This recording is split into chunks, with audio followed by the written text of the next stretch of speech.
Okay, good evening, everyone. I hope you're doing well. Very happy you have, or we have renewed this encounter. This is, of course, at the request of a number of students from different parts of the country asking me to probably hold another live session in order to cope with a number of issues in relation to phonology. Probably because some of them have already started the exams, others will start them very soon, probably next week. So this is an opportunity again to meet you, and needless to remind you of the polite request that you hit the follow button, that you subscribe to this channel to encourage these contents, to encourage sustainability to it. And of course, needless to remind you as well of the request that you need to share the link with the people you think can be interested in such content. Let me read these comments very quickly. Si Mustafa Morshid, our top fan, hello, I hope you are doing well. Si Mustafa, thank you for always being here, being the first and the last to leave. This is really interesting. This shows how much of an intellectual you are, because you are interested in anything relating to, language and language study in general. This is despite the fact that what we are doing here is not immediately linked to the area of your doctorate. So this is a very commendable, course of action on your part. Hiba Hinawi, hello. I hope you're doing well. Thank you, Hiba. Sada Samia Mustafir, hello. I hope you're doing well. Samia, Hajar, Bumgar, hello. Sisaid H. Sharif, hello. Euphoria, hello. Alal how are you? Good evening. I hope you're doing well. Kautar Omninetlet, hello. Asma Duhan, hello. I hope you are doing well. Picasso is here. Picasso GSM. El Anouzi Abdel Ilah, good evening.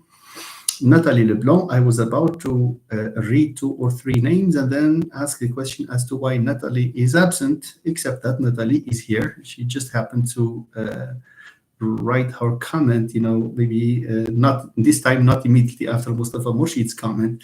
Thank you, Nathalie. Thank you also for having this kindness of greeting, always greeting your professor here. This is really nice of you. And I really like this especially because I gathered over time that there are people who probably do not want to show their identity here. Maybe because they are afraid they will be noticed and that will be embarrassing for them. I don't know why, but this is a sound conclusion, a conclusion based on facts. Never mind. Reem Al-Uthmani, hello. Barho, hello. Good evening. I'm very happy you're here with us, and thank you for the kind word, Reem Al-Uthmani. Barho, okay. So Al-Uthmani, thank you. Most welcome. بنتاخو ريم عثماني, thank you very much. صفتري أهلا وسهلا. السلام عليكم ورحمة الله. بارك الله فيك أستاذ سي حسن. Thank you very much. I'm very happy that you have joined us here. Saeed Rafi, hello. Nathalie Leblanc, I had a connection problem. Okay, I hope the problem will not persist. Chernobyl, hello. Thank you very much, everyone. We have 39 people here. More are joining us. Sukaina Qaidi, hello. Zainab Kefsba, hello. Hello, Zainab. The hardworking student. That's what I remember about you. Azzdin Sabir, good evening. Ibtisam Khasha, Masa al Khair, thank you very much. I don't know if we can start with a discussion of a number of concepts relating to phonology. If you have direct questions, please ask me. I hope I will. I don't guarantee that I will answer all your questions, but I will make an attempt to do so. So if there are questions that you would like to ask me, then do this before we start our discussion of the different exercises that I have posted on the page. Okay, please, again, those of you who have not had occasion to subscribe to this channel, please do so if you would like more content, because sometimes it occurs to me to realize that that this does not attract enough interest, and therefore it's better for me to relax, to relax and to refrain from these live sessions and these videos. But in any case, believe me or not, believe it or not, I always hark back to my times when I was a student, and there were occasions when I wanted to ask someone to answer my questions, and unfortunately I could not find any. So this is exactly what motivates me to have this to have this channel of communication. This hopefully materializes. Okay, Ahlan Aya bin C. Yes, the great user of written English, really amazing. Euphoria, can you clarify the difference between sonorant and continuant? Yes, of course. What is a sonorant? What is a continuant? By the way, a minus sonorant does not necessarily imply a plus continuant, and vice versa. So what is a sonorant? A sonorant is, just the term sonorant. Sometimes, you have features. This is one way of remembering them. There are features that you can detect from the way they are termed. Sometimes, in other words, there are features that are self-explanatory. Not immediately, but there are hints just in the name itself. So what is a sonorant? Sonorant, you have sonor, sonorous, sono. Okay, means what? Means that these are sounds that are characterized by a high level of loudness. Okay, they are loud, but how loud is loud? Of course, any sound is loud, but we have the loudest sounds, speech sounds, are what? Are vowels. Vowels are the loudest. And that's why they are the peak of the syllable, because the peak of the syllable has to be the most sonorous. Okay, so now vowels apart, because we know that they are sonorous. Among consonants, we have two types. We have one type of consonants that are close in loudness to vowels. That is to say, they are characterized by a high level, okay, of loudness. And there are consonants that are voiced or voiceless, but they are somehow less turbulent, less loud. Okay. Now, for a sonorant, sonorant consonants, no, vowels are by definition sonorant. Okay, so consonants. What is the consonant that has vocalic qualities? It's plus syllabic, and at the same time it behaves as not plus syllabic, it's plus vocalic and minus vocalic. It's consonantal and vocalic at the same time. They are glides. So a glide is a sonorant. How do you know? Very simply, just make the association with vowels, because it's clear to vowel. It's near, in loudness to vowels. So they are the next loudest, if you wish. U and I are like U and I. They are brothers in a sense. Except that U and I can never be the peak of the syllable. So they are the next loudest. This is a category of consonants that we can refer to as sonorants. Are they? So if you find U and I, do you group them as plus sonorant or minus sonorant? They are plus sonorant for obvious reasons. Now, next comes, you see, nasals, because in pronouncing a nasal, it's not like pronouncing an oral stop. Let's take, for example, two sounds with the same place of articulation, the same voice in, but we will see that that when we have a nasal, it's louder. Let's take, for example, D, the sound D, and the sound N. Which one is louder? Is it D or N? N is louder. N is louder because the air flows from here. It has a lot of room for resonation. You see, it's like you are in a big room and you say, you will hear the echo, you will hear the sound. But when you are in a very small room, for example, that is full of furniture, the sound does not have room for resonation. So this is the same thing, So when you have M and N and N, these are nasals. And nasals are characterized by loudness. They are the next loudest, if you want to say. So the loudest, and then the next loudest, the next loudest. So you have these nasals. Nasals are by definition sonorants because they have a non-sonorant counterpart, which is n and which is d, for example, and t. Okay, so we have talked about glides. We have talked vowels. Yes, by default, we talked about glides. We talked about nasals, and of course there are liquids. Liquids are r and l. R and l are also plus sonorant. Plus sonorant. If they are not sonorant, of course, they are obstruents. So the opposite of sonorant is not continuant, as you said there, it's obstruent. Is f an obstruent or a sonorant? F, by the way, all voiceless are obstruents, they are not sonorants. Some voiced consonants can be minus sonorant, like b, t, d, etc., because they involve vibration. Yes, but they do not involve that loud sound. They do not involve the loudness that, for example, they have that these sounds have. So if you want a clear-cut distinction between a sonorant and an obstruent, then all that you need to do is to list the following. Vowels, by definition. We're not talking about vowels because by definition they are, okay, sonorants. So we have glides, liquids, nasals. I repeat, glides, liquids, and nasals. Is that fine? Okay, nice. So if I give you, for example, r, is it a sonorant? Yes, it is a sonorant. M, is it a sonorant? Yes, it is a sonorant. S, is it a sonorant? No. J, is it a sonorant? No. Okay, because it's not part of the three that I talked about. So just you have three. If it belongs to one of the three, it's a sonorant. You see?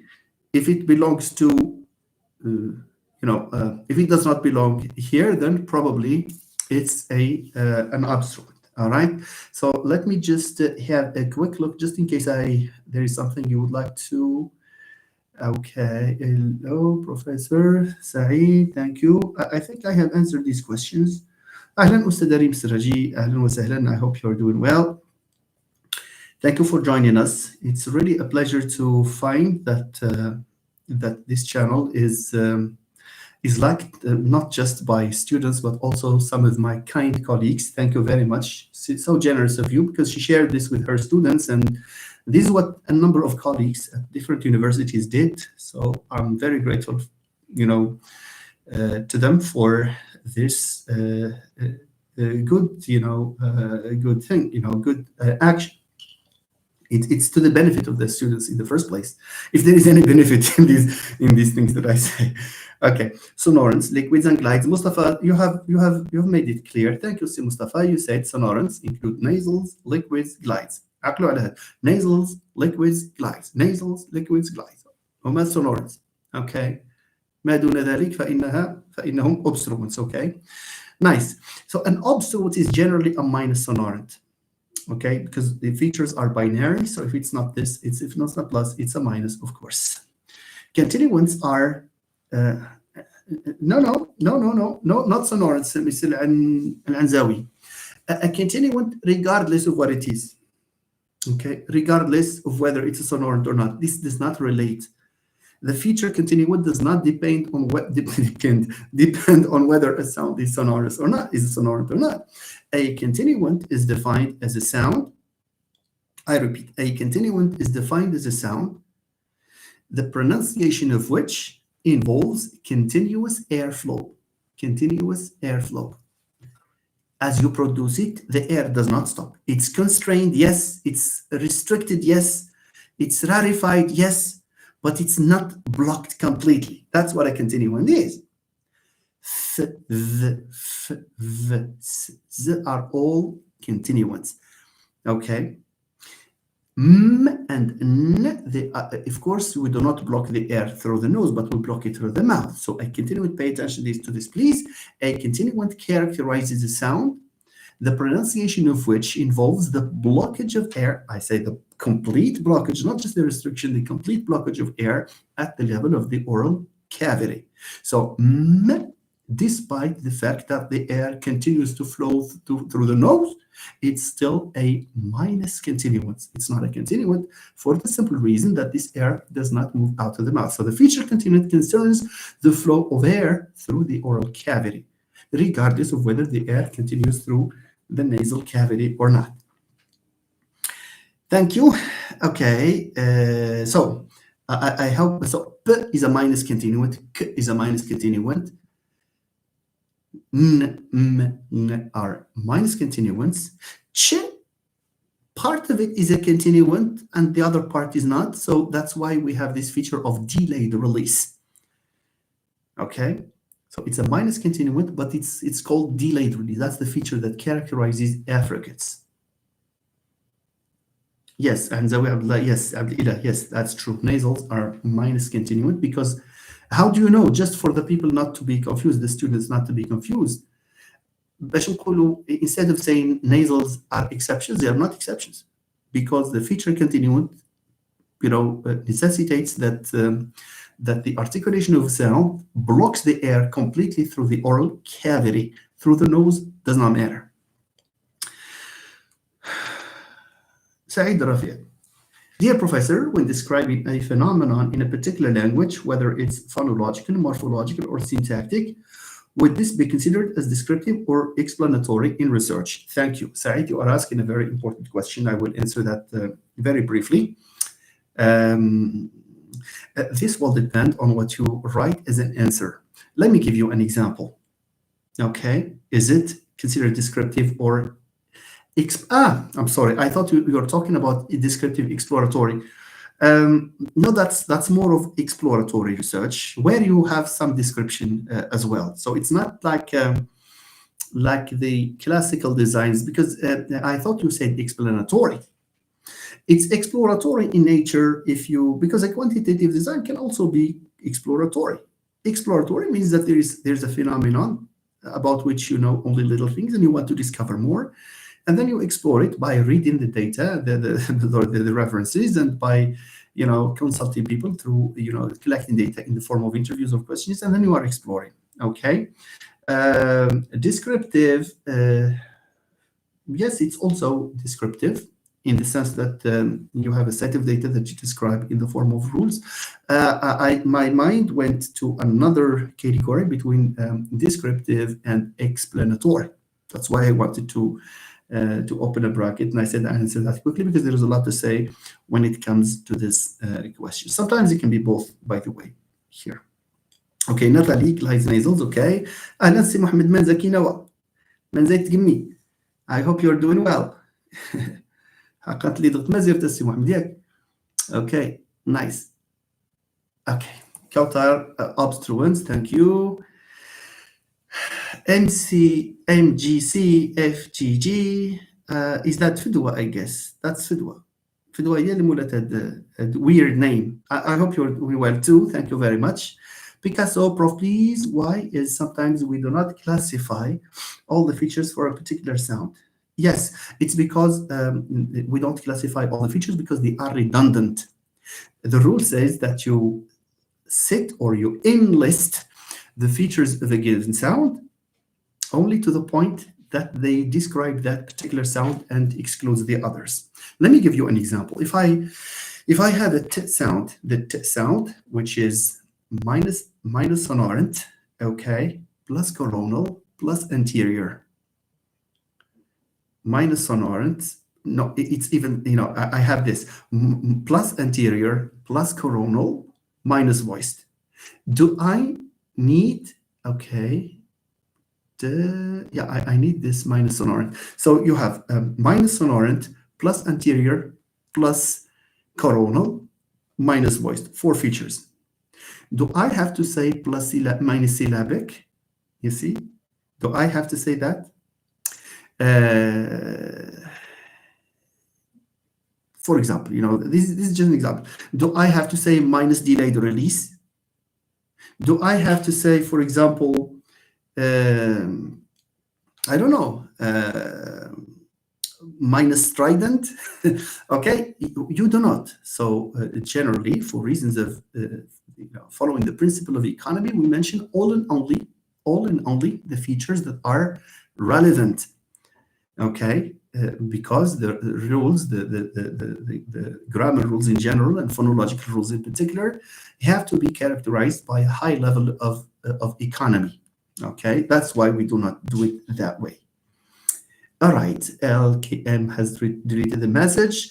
Lamia, stops and fricatives are minus continuing, but yeah, thank you very much. That's true. That's true. Fricatives are plus.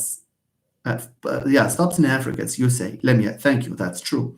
Hiba, continuants are sounds produced with free or relatively free airflow. That's interesting. Thank you very much. Yes, Kaidu says, Professor, how are you? How are you? Do we consider palatals as dorsals or coronal, please? Palatals. A palatal sound like what? Like sh and j. These are for sh and j. These are plus coronal minus anterior. Plus coronal. They are not dorsal. No, they are not dorsal. شو سويني? Kaidu, I guess. Yeah. No, they are not dorsal. See? So palatals are not dorsal. Dorsals means, the back of the tongue, okay? Or at least the central part, the dorsal, like plus dorsal, okay? This is not dorsal. These are not dorsal, all right? So is there a way or strategy when answering or checking the table of distinctive features? Is there a way or a strategy when answering or checking the table of distinctive features? Euphoria, I think that the best way of handling distinctive features is to do intensive exercises. And by the way, these features are the sounds, the special features, especially special features like, I don't know, continuant and anterior. This can be learned very quickly. So just do some exercises. Do as many exercises as you can on distinctive features, and then you will be done. That's the only strategy. Okay, it's very easy, by the way. Don't think that it's a monster. You did that, I guess, in class, and you have a workbook, and maybe you were given exercise. Just go, and if you did, that's my advice. If you did exercises before, just go to those exercises and do them again, and then check your answer. And after some time, redo them again and check the answer. That's how you automatize the use of distinctive features. Okay, good. Thank you. Okay, Euphoria thanks me. Picasso, John's wife will stay at home for a few days at the end of the month. No. Wait. Picasso, I will not answer that question, lest this should, take us far afield, because we are our students here are probably, this is exam period, and some people have sacrificed their time just for phonology. If you would like us to hold the session on syntax, then I can do that tomorrow, or you can ask me at the end of this slide. I'm so sorry, Picasso. I don't want to break this for the moment. Okay. Kaido, Picasso, GSM of the mouth. Okay. Picasso and Kaido. Okay, Professor. I'm sorry, Picasso. I don't mean to be mean to you. No, it's just that I don't want to break this flow of phonology. Just think of yourself, and you are under intensive preparation for an exam, and someone comes to ask a question to direct the whole thing. Especially that syntax. I don't know, Picasso. Are you? I think you have set for the syntax exam, no? I don't know, but anyway, Picasso, I am here to answer your question this evening. So just stay with us. When we are done, we can move on. We can switch off from phonology and open up for syntax. Okay, Park Hannah, Professor, when we analyze data, how can we identify stressed and unstressed adults? Very simply, you cannot do that. Park Hannah, if you are talking to me about data in phonology, then stress is, if it's at stake, if it's part of the exam. If there is a question that relates to stress, then most logically, the professor who typed the exam or produced the exam, generally tell you that the diacritic, for example, like this or like this, they give it a symbol, means stress. They give this note. Otherwise, they just put some diacritic on the vowel in indication of its stressed nature. But if you are given data like that, you cannot determine, because some of the data is hypothetical. Other data comes from languages that are exotic, the languages that we don't know. Okay, languages we have not heard of before. So don't worry. If there is anything relating to stress, then you see, if there's anything related to stress, then it is indicated. It is indicated. So no worries. It's by a diacritic over the vowel. واحد شريطة فوق la voyelle. But you know, the professor, indicates stress, the vowel that with a dot underneath or with some bar here or above is stressed. This is usually what is given. So don't worry, you are not supposed to determine stress just like that. Okay, good. Saeed Rafi, is it like when you are saying a vowel is back and round at the same time? Is this redundancy? No, it's not redundancy, Saeed. شوف, a vowel which is a redundant, a description of this type of vowel that we know is redundant when you say, for example, a vowel is back and round and it's vocalic, it's minus consonantal. Or it's plus syllabic. Plus vocalic plus syllabic. What does it mean? This means that you need just one. Just call it vocalic or syllabic. But for round, no, because we have back vowels that are rounded and back vowels that are not rounded. So here, this is a very important feature, because you will distinguish back around like oo. You will distinguish it from back which is not rounded, like ah, for example, an ah, like heart. That's a back rounded and rounded, sorry. Okay, so please pay attention to things like these. Okay, back rounded, for back and rounded would be something just like an ah. An ah is a back and rounded. Okay, nice, or got or whatever. So you have this ah that looks like a back vowel. Or you have maybe something like the that you have, well, you say, I don't know, the in adil, for example, adil, the there, the neutral So that's a front vowel. So we're talking about back, not front. Never mind. What is it? So the answer there is no, because you have a back vowel which is not rounded. Okay. Sometimes you need those two features. Redundancy would mean to say that it's syllabic, it's vocalic at the same time, and it's minus obstruent. You see, you can have a whole host of features there. All right.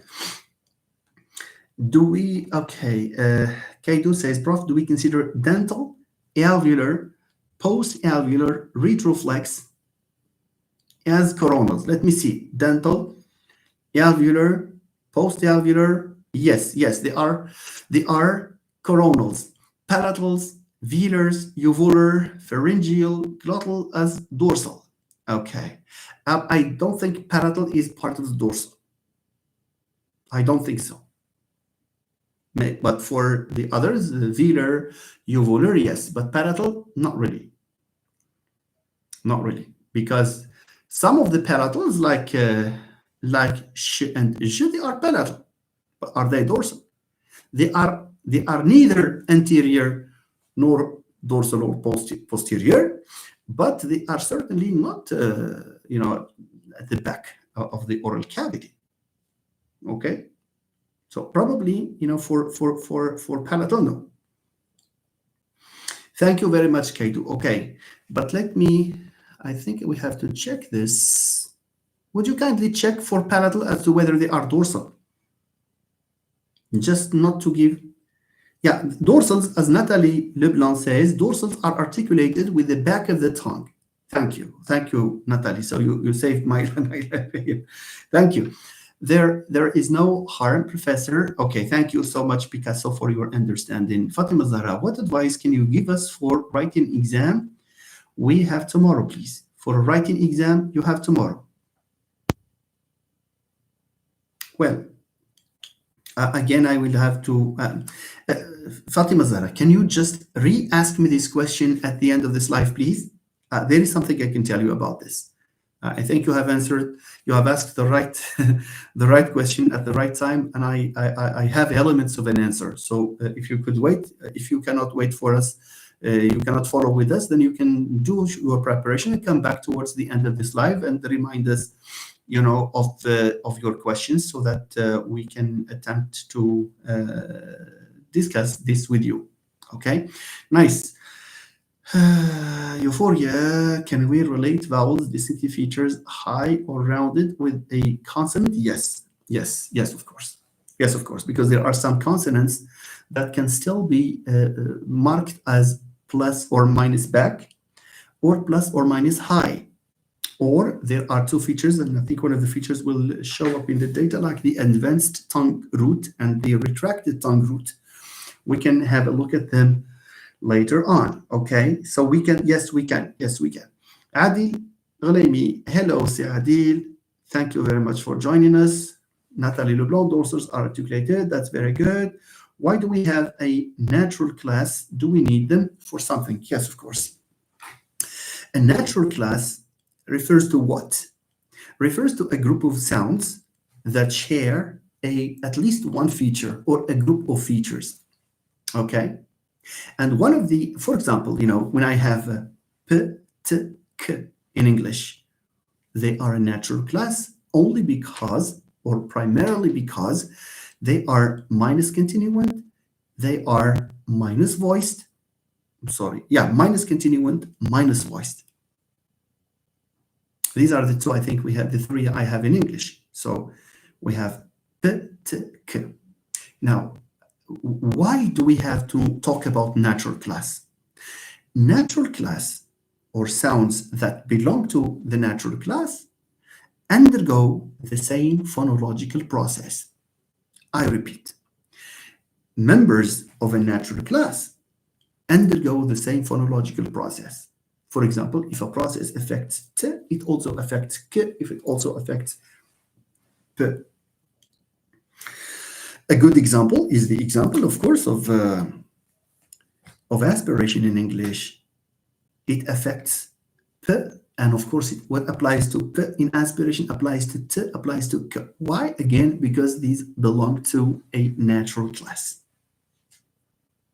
In Germany, for example, in German, sorry, if there is a consonant that is voiced but minus sonorant, that is to say, an obstruent in the word final position, this consonant gets devoiced. This can apply to d, to g, to all. Okay, so this is what we refer to as a natural class, and the reason why we need to talk about natural class is that the members of a natural class undergo the same phonological process. Okay, nice. That's an answer to Saeed Rafi. Aspirate, okay. Selma Al-Qasimi, hello, Selma. I'm happy you have joined us. A natural class is a set of sounds in a language that share certain distinctive features. That's true. And I add to Natalie's statement that they usually undergo the same phonological process. Initial position followed by a stressed vowel. I don't know whether this is a reaction to something I said. Okay, Fatim Zara, can you give us some piece of advice for writing exam tomorrow, please? I will, inshallah, I will at the end of this live if you paste the question again. Nuni Nunus. Nuni Nunus. Finally, I discovered who Nuni Nunus was or is. Good evening, Nuni Nunus. Could you provide us with formal statement for alpha notation in terms of place, rounding, and voicing? That's what I will do. Thank you. Yeah. Okay. Thank you. Okay. So I will do this. Okay. I have a number of questions here. Good evening, Professor. Could you provide us with a formal statement for the alpha notation in terms of place, rounding, and voicing? Place, rounding, voicing. With a formal statement of, yes, of, what did she say? Alpha notation for in terms of place. Well, Okay, for place, let's imagine that you have what we the so-called homorganic nasal assimilation. Like, for example, im and in and ing. You see, for example, interesting, let's say, or if there is another language, so you have a t sound, what you have is in. If this is a prefix, then when the sound starts with m, b, or f, then because we have labiality here that is at stake, this is a bilabial, this is a bilabial, this is a labial dental. In any case, they share the feature of plus labial. So here we have a m. The nasal becomes m by virtue of the initial segment being a labial. And then sometimes you have something like this by virtue of the initial segment being a k or a g, for instance. Okay, so how do we account for this rule here? We say that the nasal, so we have to have a consonant which is plus nasal, okay, or just plus nasal, minus syllabic plus nasal. It becomes, okay, so let's write it here, minus syllabic plus nasal becomes the same place. This is an alveolar, this is an alveolar. Bilabial, labial, labial, velar, velar. So this is a good reason for the use of the velar, of the alpha notation in order to indicate, so the alpha notation is a formalism that indicates that the feature that we have in the structural, so here, here in the input or whatever, so the feature that we have here should be similar to the one that we have here. So this is the nasal here becomes alpha place before alpha place. It's why do we need alpha notation for an example like this? Answer: we need the alpha notation because we believe that in linguistics in general and in phonology in particular, there is this principle of economy. The more parsimonious a rule is, the more attractive, the more aesthetic, the more sophisticated it is. It means that it has power. A very small rule has the power of accounting for a body of data like this one here. So instead of saying it becomes plus, anyway, alveolar before alveolar, labial before labial, velar before velar, or after velar, whatever, we just capture this in terms of one shot, one rule, which is the alpha place. Okay, then you have, I will finish the rule here. Before consonant, and then you have alpha place. Then a minus syllabic or consonant, it's the same. Okay, so this is a good example of alpha place. So you can apply that to alpha sound. For example, let me see. Let me tell you this. Another example. So you have d, and then you have, let's say, this is hypothetical, ga, for example. Ga. For example, you have s here. This becomes ka. We have v, it's ga. We have n, it's ga. But we have f, it's ka. What do we notice here? We notice that the voicing of this suffix depends to a large extent on the voicing of the last consonant. So one way, non-economical rule, costly rule for this, one costly rule for this is to say that the consonant becomes plus voiced when you have a voiced consonant and minus voiced when you have a voiceless consonant. That's one way of doing it. But there is another better, more sophisticated, more economical, more parsimonious way of lumping these things together in terms of the alpha notation. All that we need to do is to say that the consonant becomes alpha voiced before or after, it depends, consonant which is alpha voiced. Means if it's alpha, شنو هي alpha? Alpha means if it's plus here, it's plus there. If it's minus here, it's minus there. That's the alpha notation. Okay. I hope you're doing well. Aya is saying something about yeah. I'm not sure about the dorsal nature of yeah. Could you, Natalie or Mustafa, help with this? Let me do it here.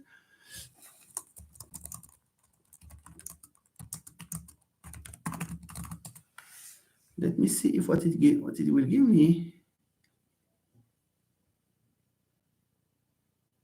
Not classified. No, I'm afraid not. I'm afraid not, Aya. I'm afraid not. For the year, I am afraid not. Okay, let me. So curiosity killed the cat.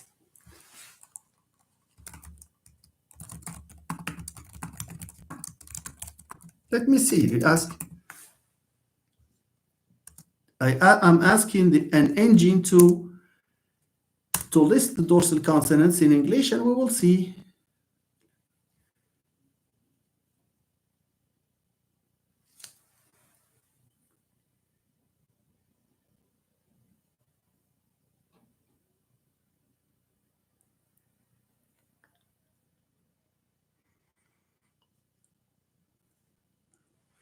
Yeah, that's towards the hard palates rather than soft palate may be referred to as dorsal, though they are often okay. Even the answer that is given to in this engine says that they are only occasionally considered as dorsal. Occasionally means that, and they say that it is safer to call it. It is safer to call it a palatal. You see, but Aya and company, since you are exam-minded, when you have an exam, you have to go with the right information.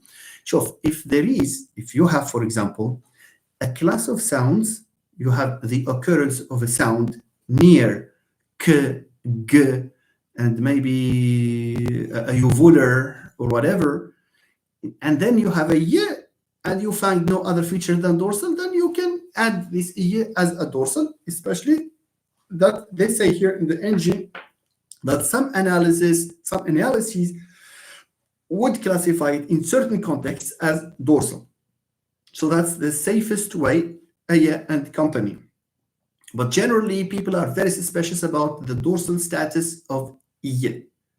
Okay, so yeah, so if there is a data that looks like agreeing on dorsality, and you have with them yeah, then there is no harm in assuming that it's also a dorsal.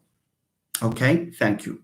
Hiba Hinawi, natural class is a set of sounds in a language that share one or more distinctive features and have similarity within a language. Yes, it's better to say that they undergo the same phonological process. I think it's safer here. Okay, when you have an obstruent that undergoes devoicing, then this applies to any consonant that is an obstruent, and obstruent in itself is a natural class, of course. You have p, b, d, etc. These are all members of the natural class called dorsal. But in general, a natural class, is one that involves one or two features. Like when I say liquids. Okay, for example, liquids can be plusyllabic, can become plusyllabic. What applies to r can apply to l sometimes. Okay, you have the word syllable. Sometimes the l here is syllable. But l, there is no vowel, but l takes this, status of a syllable, of plusyllabic. Okay. Doctor, tr. Don't think that there is an O that is written. It has been historically doctor. Okay, the master, doctor, never.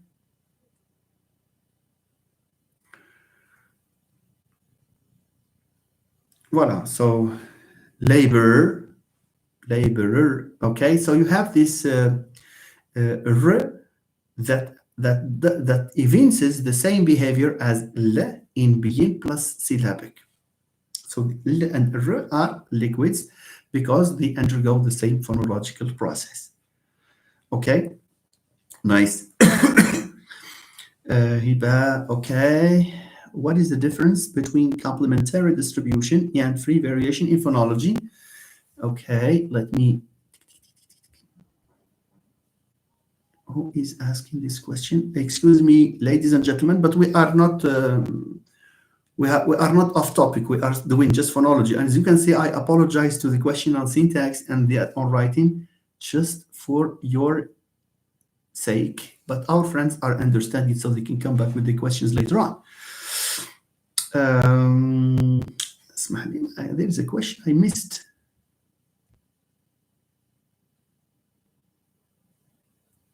Okay.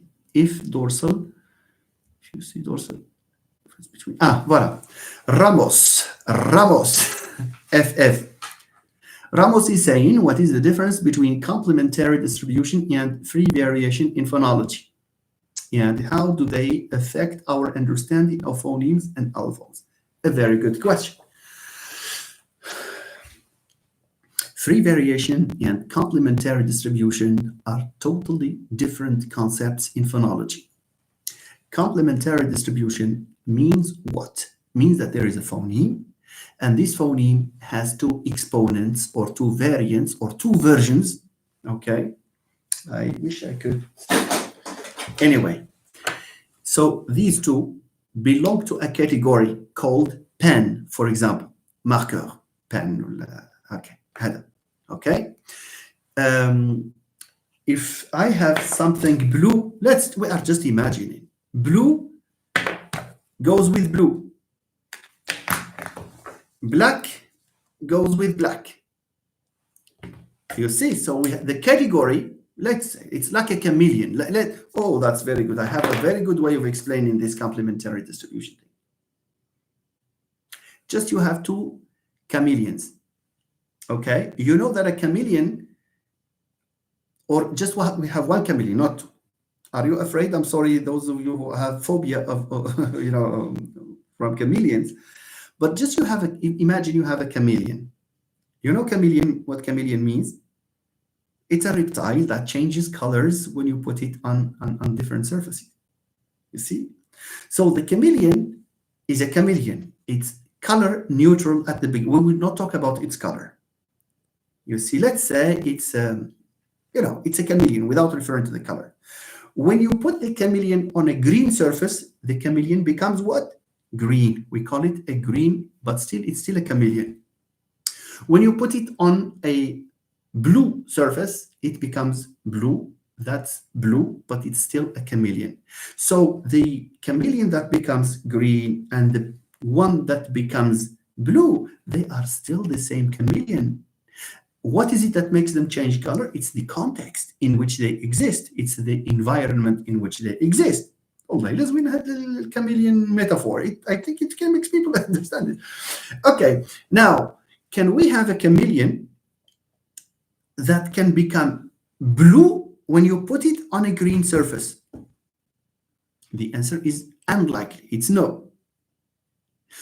Now, can you have a chameleon, on the other hand, that becomes green when you put it on a blue surface? Obviously, unlikely.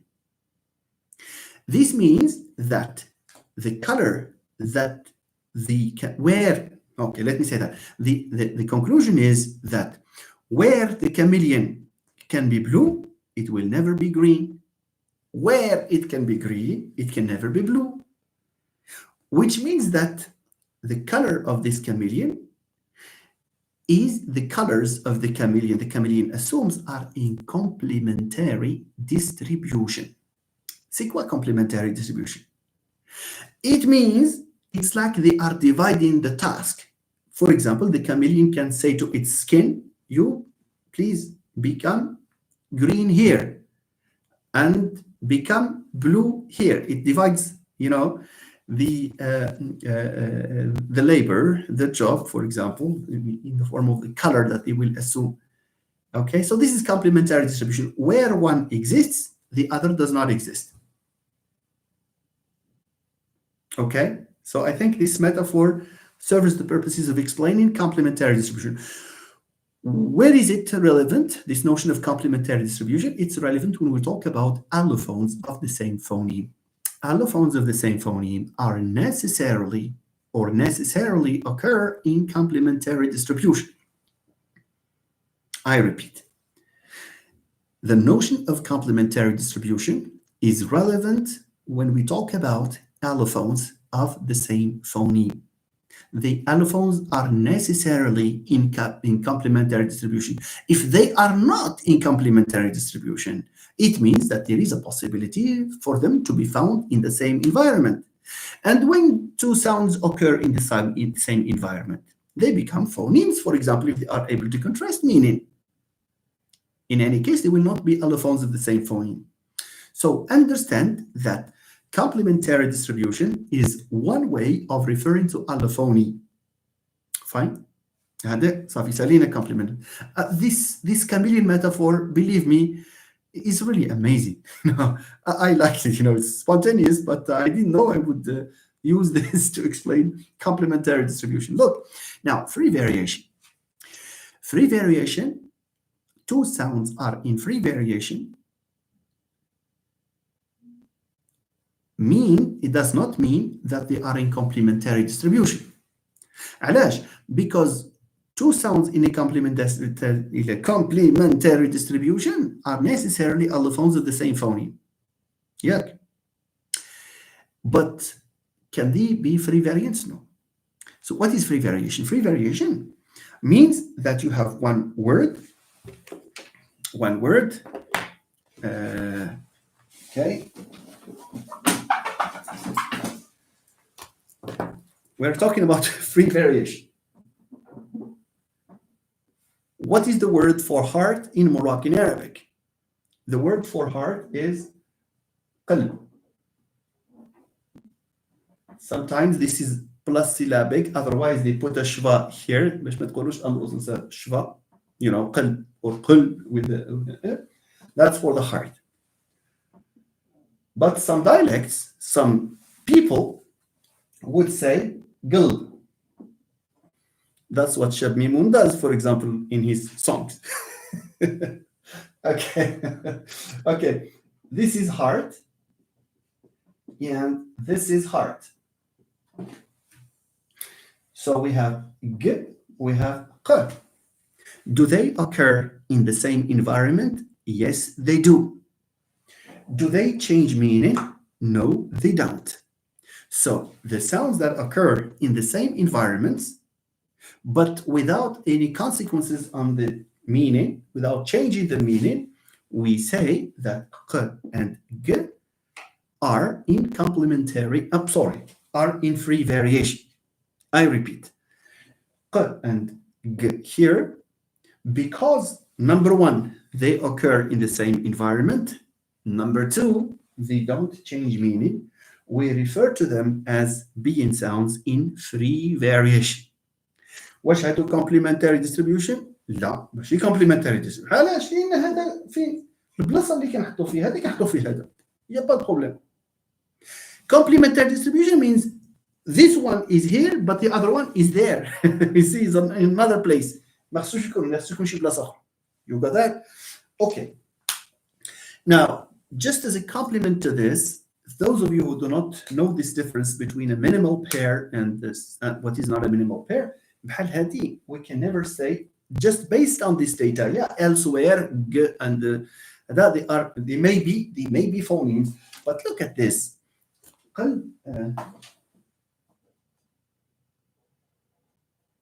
Voilà. Look at what I will do. Look what I will do to this.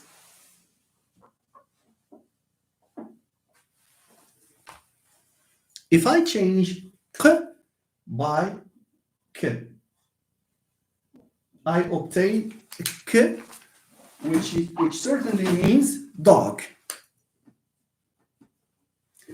Do I have two sounds in the same environment? The answer is yes.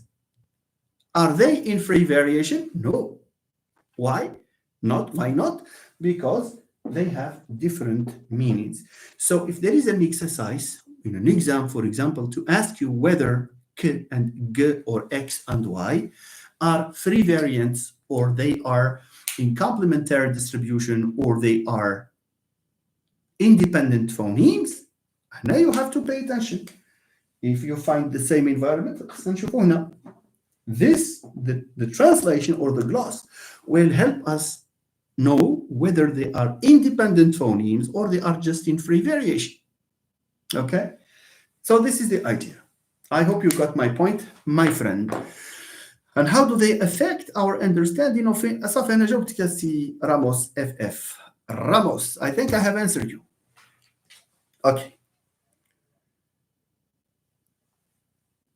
Thank you, Cuckoo V Sky 007. My God.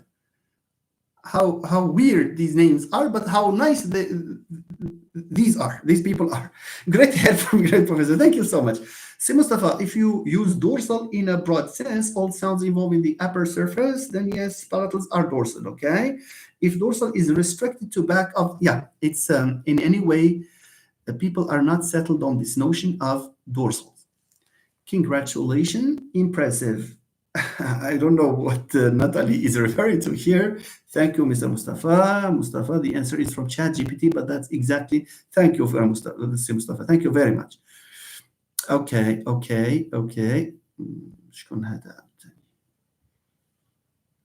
There is no semantic contrast. That's one way of informing the analysis here. Thank you very much. Thank you. Thank you, Natalie. Hiba, minimal pairs. Saeed, Rafia says free variation allophones of the same phoneme, complementary distribution allophones of the same. Oh no, Saeed, no. So free variation equals allophones of the same phoneme? No, I didn't say that, did I? Please change this. I didn't say that, Saeed. Unless maybe you are writing this before I started explaining. So go back later to the video and you will see that this does not have to do with free variation. They are totally independent concepts. Yeah, they behave like enemies, Mustafa. Thank you very much. Yes. They behave like friends loving each other. Thank you. How wonderful you are, Mustafa. Papillon Blanche, Professor, and the problem for rules of derivation. Thank you in advance. Can't you say that in English, Papillon Blanche? Papillon Blanc. Do we have a papillon that is... What is the feminine of papillon? Okay, never mind. So Papillon Blanche says, عندي problem for rules and derivation. We will see that because we will work on the data in a moment. Let me just see if there are further questions here. Prof, can we move to the correction? Yes, of course. Papillon Blanche, it's my first time and I'm glad to be one of your community. You are welcome, Papillon Blanche. Thank you so much. And now with... I think we need to prepare for, for the rules.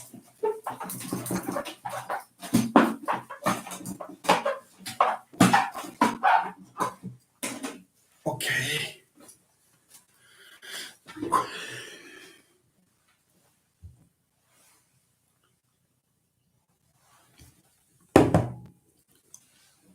Okay, you choose one and tell me. Go to the page and tell me which one would you like us to start with, please. Yalla, à vous la main. Just go. Which one do you like us to work on? You pick up one Picasso, GSM, or one of the students here, waiting for Picasso or another student to suggest which one we will work on. I ask you again kindly, the ones who are following us, who have not had occasion to subscribe, to do so right away. Okay. This is, I hope I have not skipped any of the comments. Oh, we have a few comments here. Nabila Shfia. Ahlan Nabila, Ustada Nabila. How are you? I hope you're doing well. Thank you for joining this live session. Thank you so much. Okay, Chernobyl, Chernobyl, Chernobyl has sent us four, 5 chameleons in complementary distribution. Okay. Hiba, the data analysis in the Southern Congo. All right. Okay. Can we start with Southern Congo data? Okay. That's fine. Southern Congo data. All right. As in Sierra. Okay. Finland, Southern Congo. Is it on my page? Sierra Popolka, and then data analysis of some consonants. Southern Congo. بلاتي نشوف هنايا.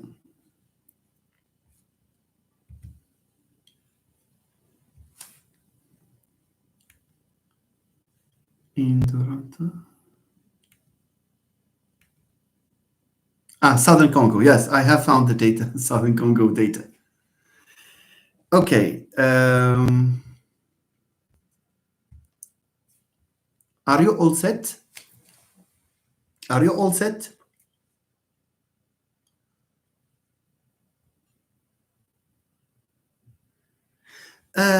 Would you kindly, we have Papillon Blanche who does not شوف Papillon Blanche, I guess you are a female.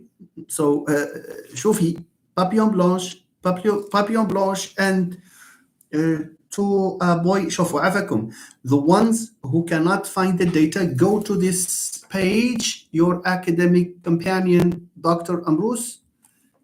Wait a minute, let me copy the link for you, and then you go ahead.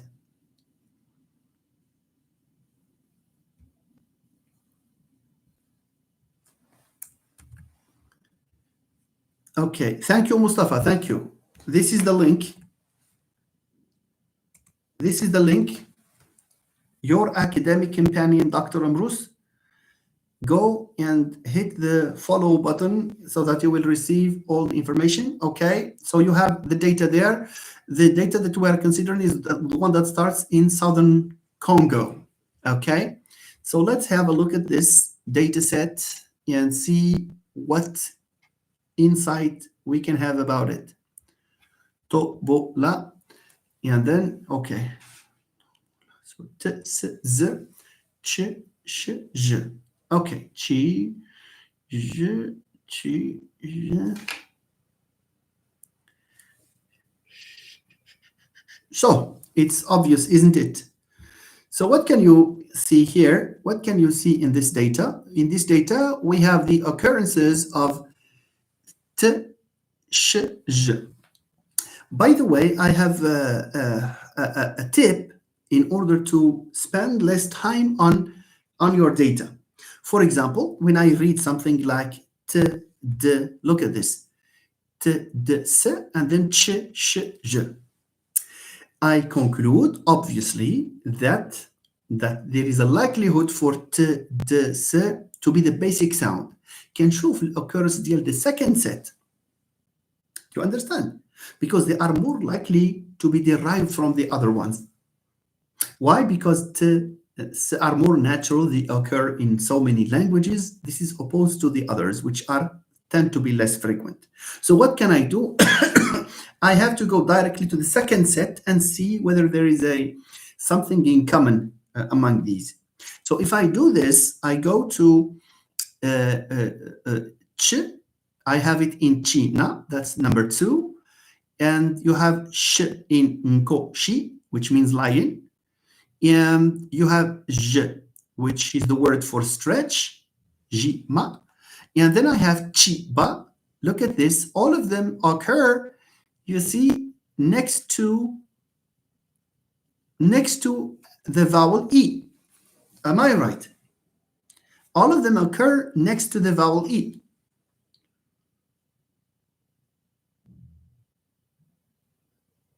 All right.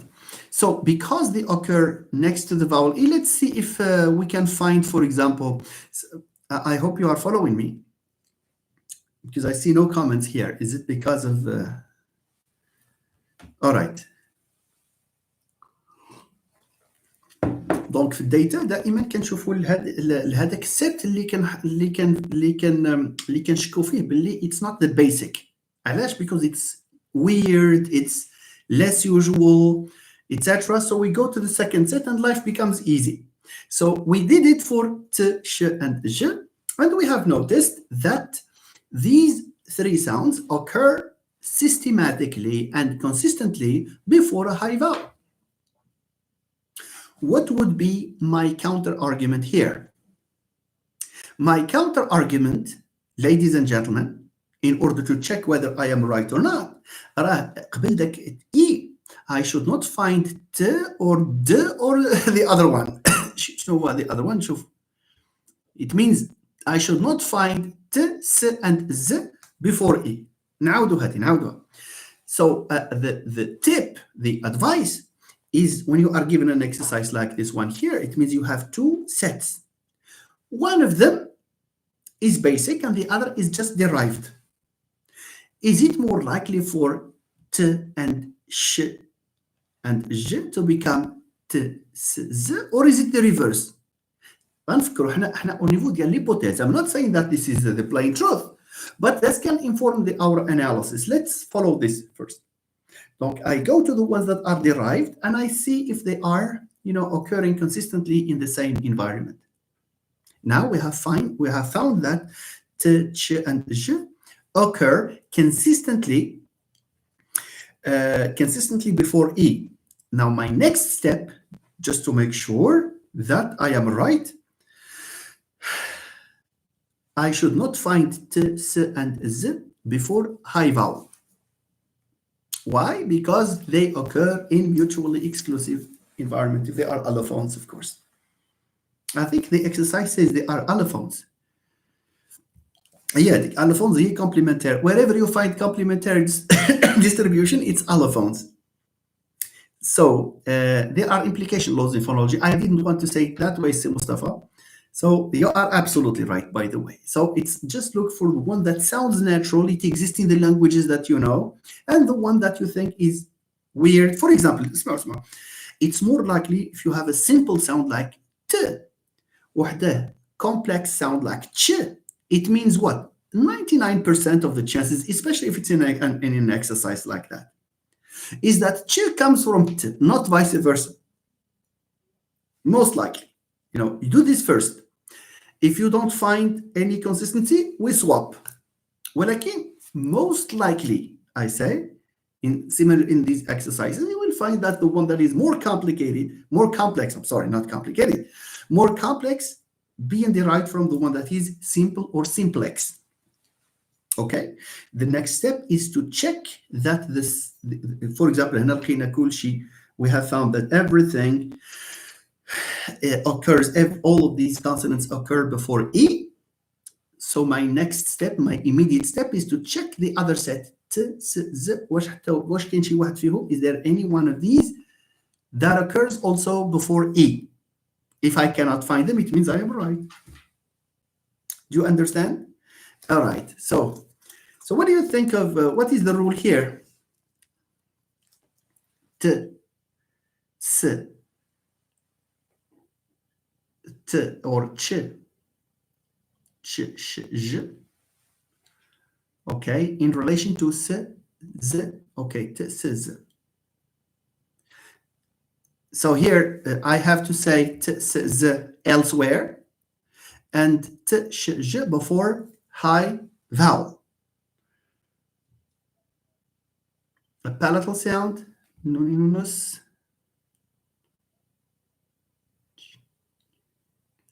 What is this palatal sound, please?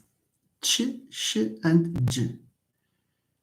Ch, sh. It's not j. It's a j sound. Nuninunus. I hope you are looking at the same data here. T appears word initial. S appears before a vowel.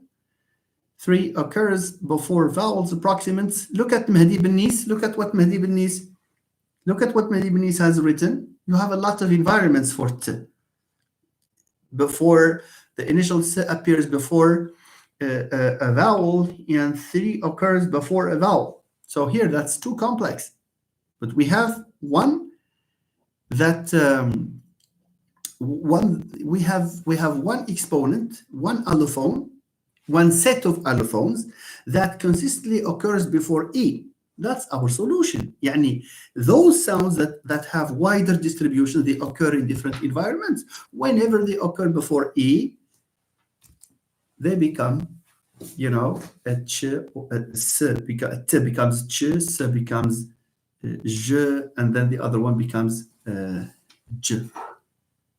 So ch, j, and sh. That's quite normal. علاش؟ parce que t becomes ch, it's not natural.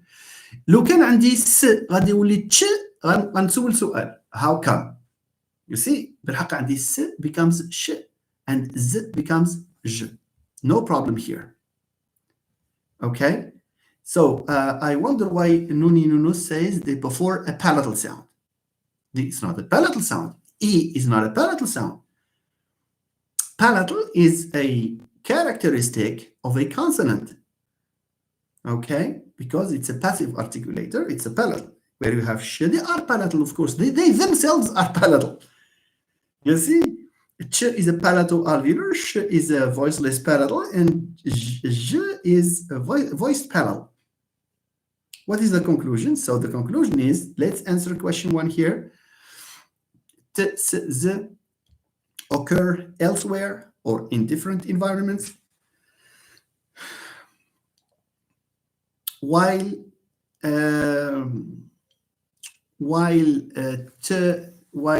t, sh, j occur before, you know, the before the E vowel. We will Trizator. What a nice name. Okay, I will write this. Yes, as then I think the rule would be an alveolar becomes alveopalatal when it occurs before a high and rounded vowel. That's a high front, especially front. Frontness is very interesting here. Occur before a high vowel, occur elsewhere. That's true.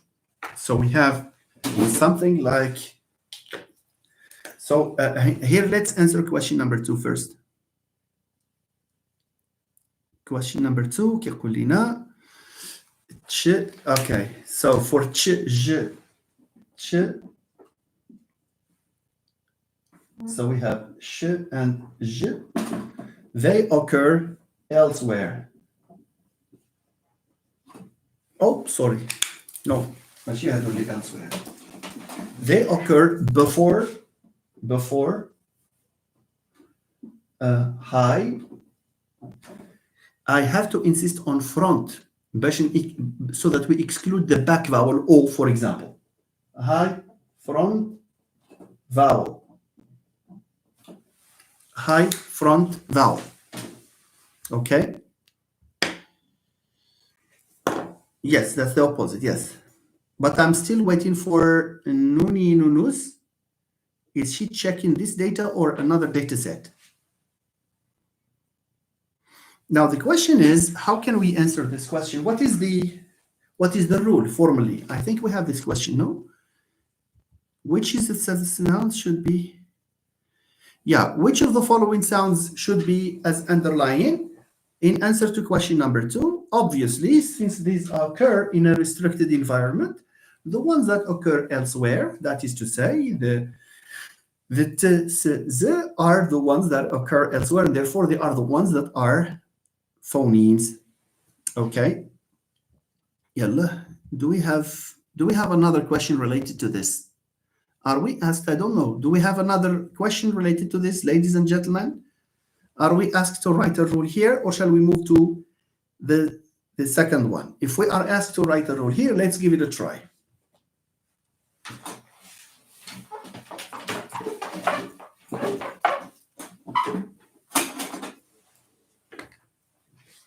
The process, yes.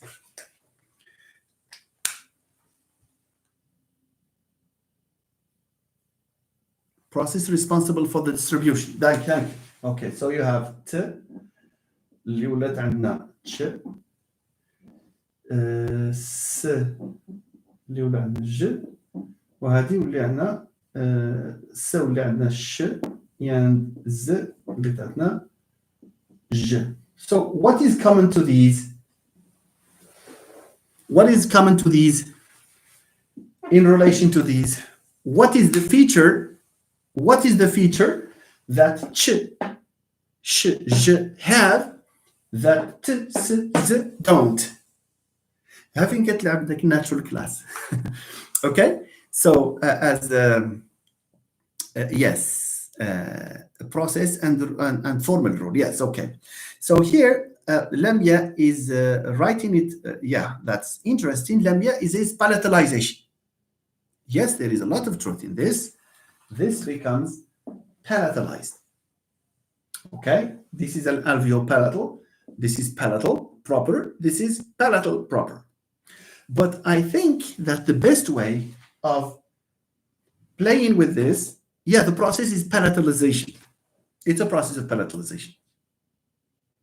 Now, what is it that distinguishes a palatal from an alveolar? We talked about that before. Okay? We talked about this before. How can we specify this? That's true. So plus, minus back, plus high, minus round, papillon blanche. Thank you. So look at this. Wait a minute, please. Patience. I will rewrite these in a nicer way so that we can understand better. We have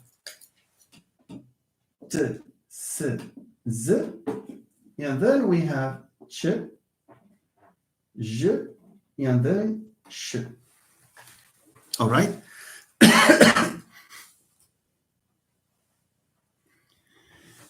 No, Nabila Shfiha, because you are a professor of the French language, and I saw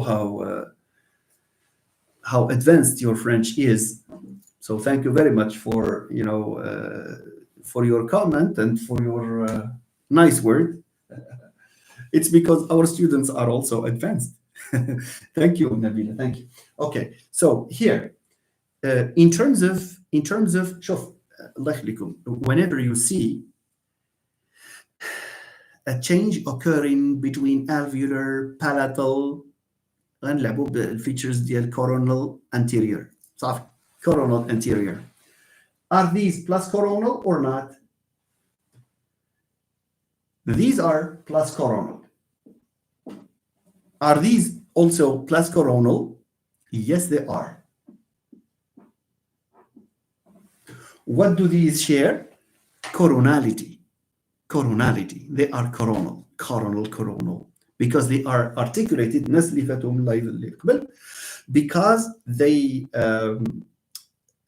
they are articulated with the blade of the tongue. They are, articulated with the blade of the tongue. Now, anteriority. شنو قلنا على anteriority? An anterior sound is the sound that starts on the alveolar ridge outwards. From the alveolar ridge inwards, it's minus anterior. Therefore, this is plus anterior, and this is minus anterior. Okay? Thank you. No. That's true. That's true. So we have to specify these sounds. Let's write the rule, my friends.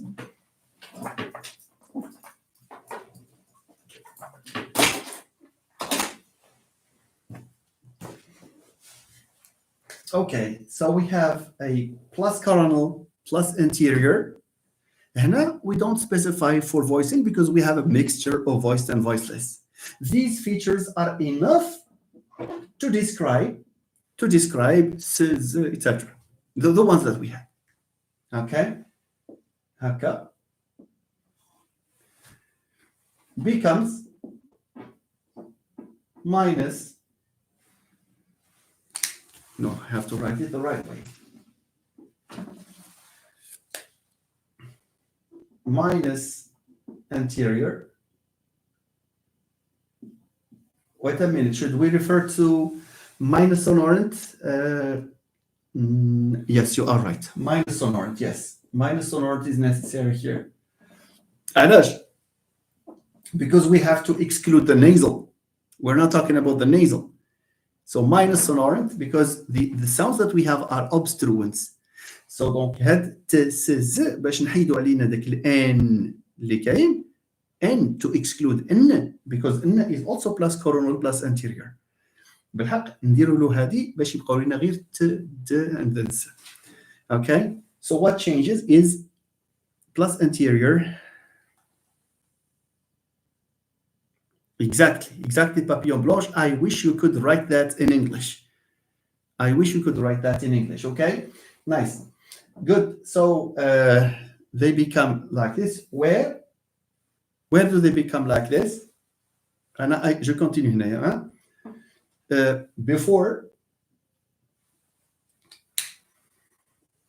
Oh my God.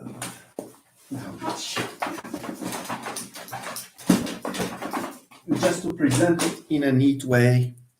So you have minus sonorant plus anterior plus coronal. Yeah. It becomes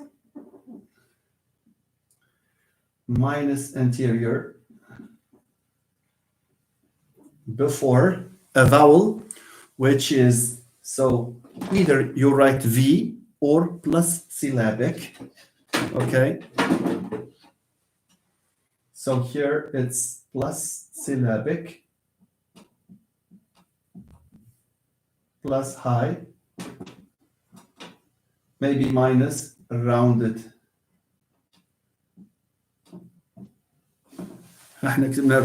We have written the rule. Thank you. Plus syllabic, that's the rule for that. Okay, ladies and gentlemen, can we move on to, it's not devoicing, no, it's not devoicing, it's the loss of anteriority.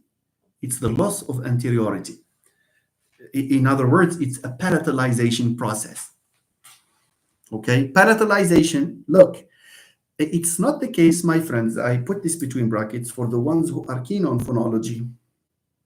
For this rule, palatalization is written like this.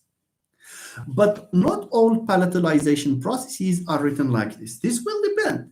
The palatalization that we have here,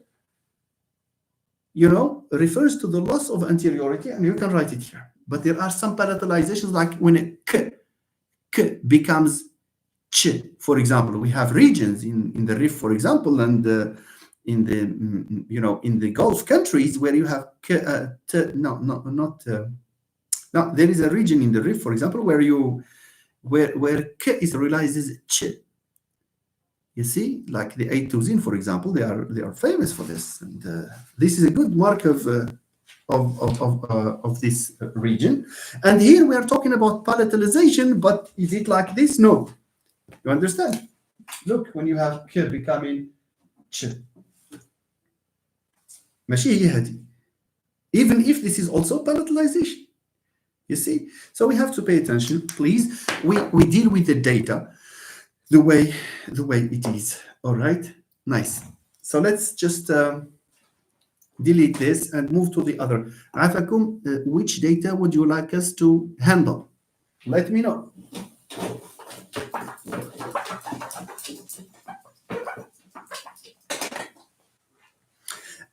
There is this notion of palatalizations and spiritizations. This is the beginning of a weakening process that some sounds undergo, and these are historical and context-free. So I talked to you about the Aituzin, which is referred to as Ashtuzin in the northern parts of Morocco, in the Rif region. And then there is one, for example, in Morocco, where here in Rabat, sometimes you have this affrication, which looks much like the rule that we have here. As you can see, these are different processes, but we can you see, they involve this tendency to palatalize, because even the ch sound in Moroccan Arabic, in Darija, for example, it tends to go one point further over the last 10 years, especially among the youth. It's a sh. There is no trace of t altogether. Okay, so I just want to put these things between brackets. So The process is lack of لا لا the process is palatalization. Okay, the process is palatalization. في هالديتا اللي شفنا دابا the process is palatalization. It's a clear case. الفكره هي ان ماشي فين ما لقينا palatalization كنكتبوا الرول هكا. No.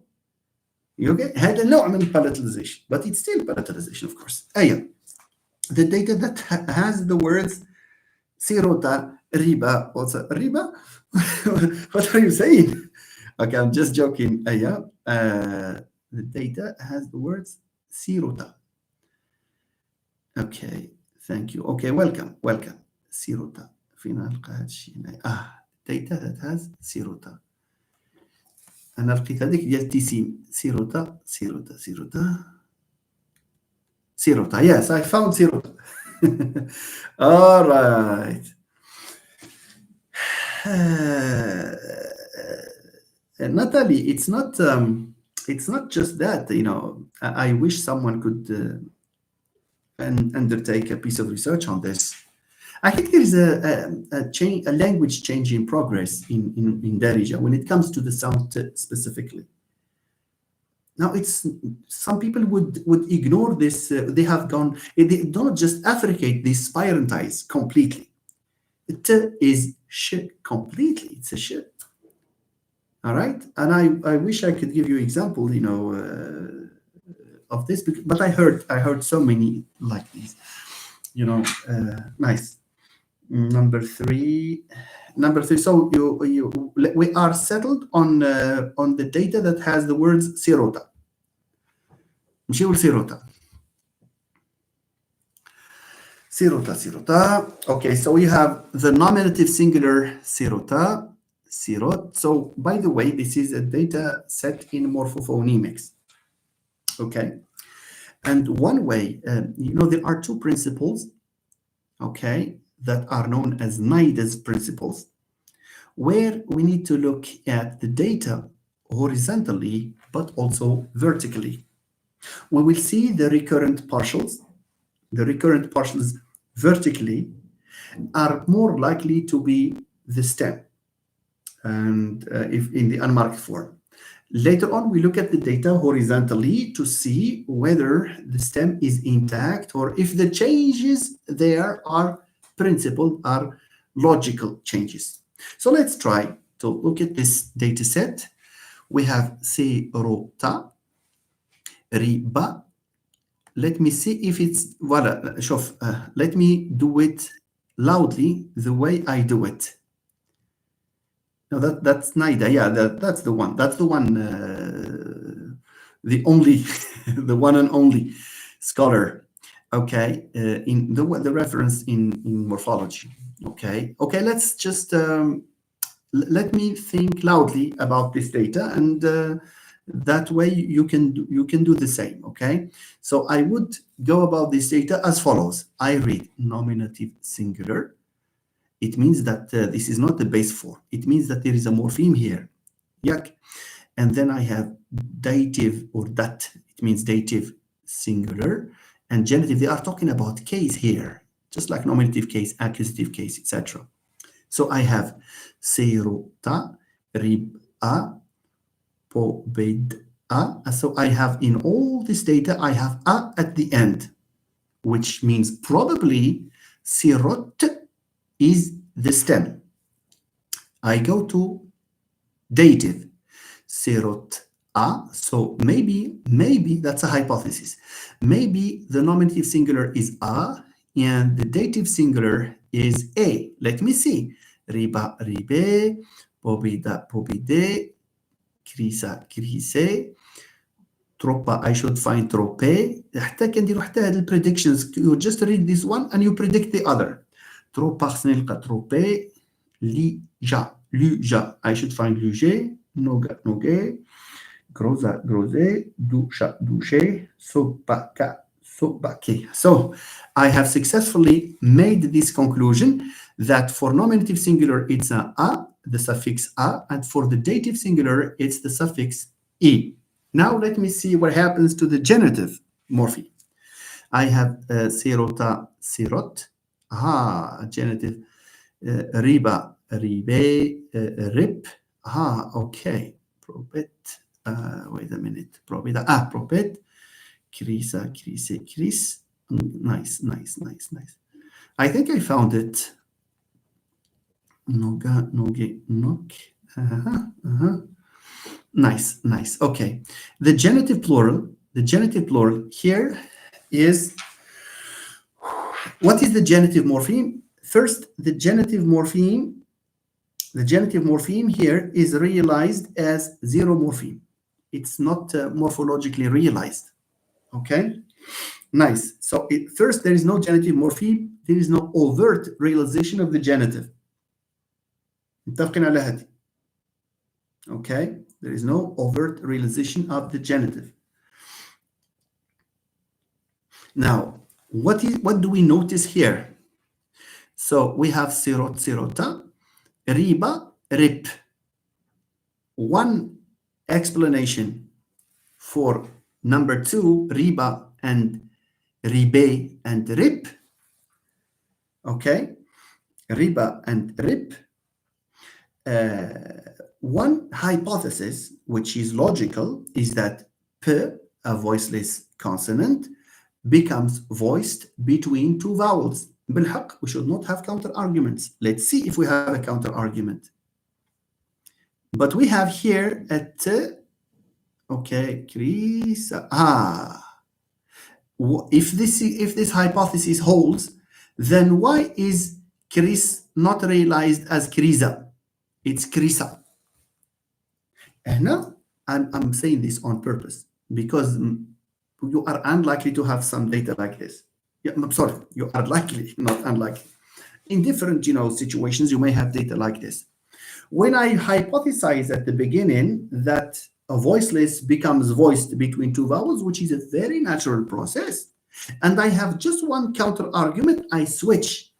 I say maybe it's the voiced sound that becomes devoiced somewhere. And here, as Natalie, I think, was it Natalie or Nonino knows? So here we are face to face with another phenomenon that is attested in so many languages. Okay, the phenomenon is called word final obstruent devoicing. Word final obstruent devoicing. I gave it this as an example, when I was asked at the beginning of this live session. I think that we are face to face with the same phenomenon here. So in this data set, okay, we realize that obstruents, voiced stops or voiced obstruents are devoiced when they occur in the word final position. Donc هاد ريبة في الحقيقة ستكون ريب, but because b occurs at the end of the word, it undergoes the process of devoicing. So let me see if you have found the same thing there. The language does not allow the final consonant to be voiced. That's true. So it's معروف هذا. This is a process that is well known. German is a typical example of this. Okay, so here the voicing is neutralized. That's good. That's a neutralization process.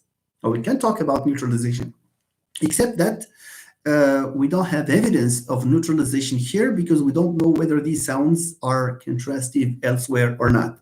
But you are absolutely right, because the languages that have word final obstruent devoicing are languages that have a neutralization that neutralize these two consonants. So if you don't want to refer to neutralization, that's fine.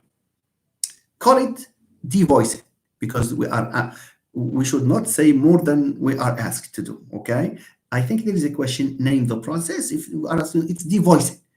It's a voiced becoming voiceless word finally. Just between brackets, my friends, here is a tip, I think, number 2, golden rule. Okay, look. Most often, when there is an exercise that asks you to see as to the derivation between set 1 and set 2, and if you find that what is at stake is voice in, it means that you have two scenarios. Either a voicing process in the intervocalic position, most likely, otherwise it's before a voiced or something, or a devoicing كيوقع في جوج حوايج. Souvent, it's either between two voiceless consonants, if it's a vowel or a glide or whatever, okay? Like Chatino, for example, there is a language in Mexico referred to as Chatino, where a vowel undergoes devoicing somehow between two voiceless consonants. But devoicing is oftentimes expected in the word final position in in a number of languages. Okay, so without further ado, the process here is a devoicing process, word in the word final position. Okay, syllable finally, like German. I don't know if it's syllable finally or word finally. I think it's word finally in German, I guess. But correct me if I am wrong. And here, this does not have to do with syllable. Here we have a clear case of word final. Yeah, we have word final obstruent devoicing in this data set. Yes or no? Okay. Let's write the rule here. So the process is what? The process is called devoicing. Devoicing. شوف كيف نكتب devoicing. Even my handwriting is no longer visible. Devoicing like this. Devoicing.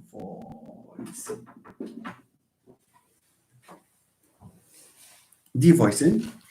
It means, so in plain English, we write a voiced obstruent is devoiced or becomes voiceless word finally. Check, let me know if you have found the same thing, ladies and gentlemen. Otherwise, we can interact if you have another rule, for example, if you found something else, which is likely.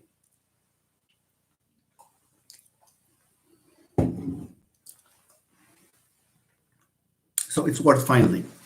So what we have here is voiced, let's call them obstruents. Obstruents لأن السونورنس، let's نشوف واش كاين sonorant ولا لا. Tick, tick, tick, tick, tick, tick, sonorant. We don't have evidence. We don't have evidence. So so we have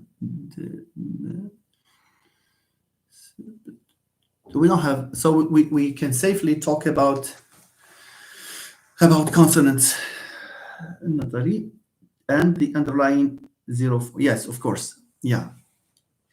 Yeah, the underlying is not zero. It's not zero. No.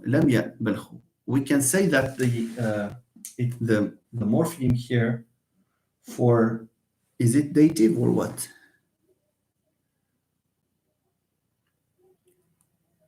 It's genitive. The genitive genitive morpheme is realized as a null set. Okay, it means there is nothing. Yeah, it's the genitive. So the process is a process of devoicing, which means, now we don't have an obstruent, we have consonant. It's minus syllabic. Okay, plus voiced.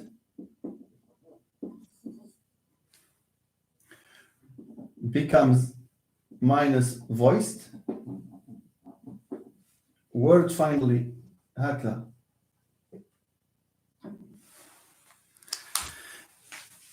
Aya Binsi, are you there or have you left?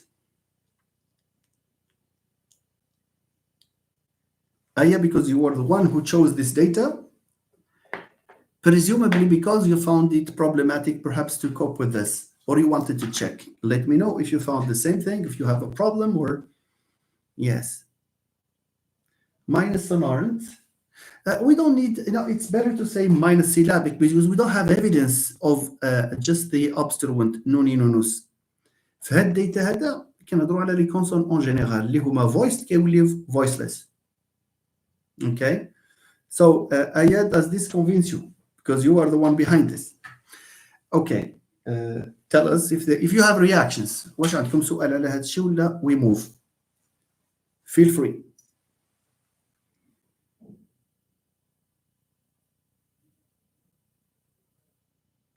لا بيكاسو. شوفوا هادو بعدا واش. Are we clear on this? Is that fine? Clear صافي. يلا.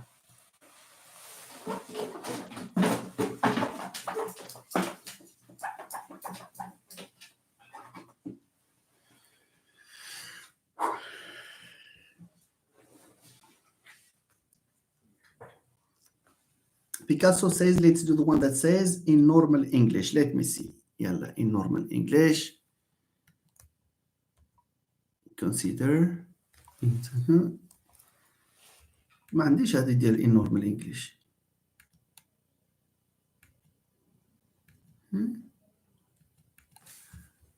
Let me check here. Salma Al-Qasimi. Which set is underlying phoneme professor? Set فين حنايا with papillon. Excuse me, I don't know where so Hiba Hinawi, which set is the underlying? Are you talking about this exercise that we have just done, Hiba? Are we talking about the one that Hiba has deleted her message? Safi, she has gone back on it. Exercise number 1. سمحوا لي عفاكم غير نشوف exercise number 1 بلاتي نشوف انا قاعده. الله سيدي in Sierra Popoca info. Okay, yes, exercise 1. Yes. Okay, let's read out these. Yes, voice consonants. That's true. Voice. The third one before, لا صافي هذاك اللي the one that starts with informal English, state what the following rules do. Yes. So we are on the data entitled phonological rules. A, in normal English, state what the following rules do. Is that fine? Okay. أنا دابا عندي 36 اللي كيتبعونا. You asked for an online meeting and you insisted, and I have come here and you have left. I'm talking about the ones who are not here. Probably will come back to watch this later. Never mind. Okay, I will not blame you more than I have. Okay. Hiba, I was confused with the beginning. Now it's crystal clear. Thank you very much, Hiba. Okay, I'm glad that you have this follow-up because I was worried that there was something that you did not understand. Okay, good. So let's go to this rule here, this set of rules here. So we have a V, a vowel that is plus voiced minus stress. So here becomes voiced. Yes, this is. Subhanallah, I have just talked to you about this rule that you have here is a rule that is that applies to that is attested in Chatino. The language is called Chatino, and it's I think it's one of the rarest languages where a vowel can undergo devoicing. It's unusual, it's weird, it's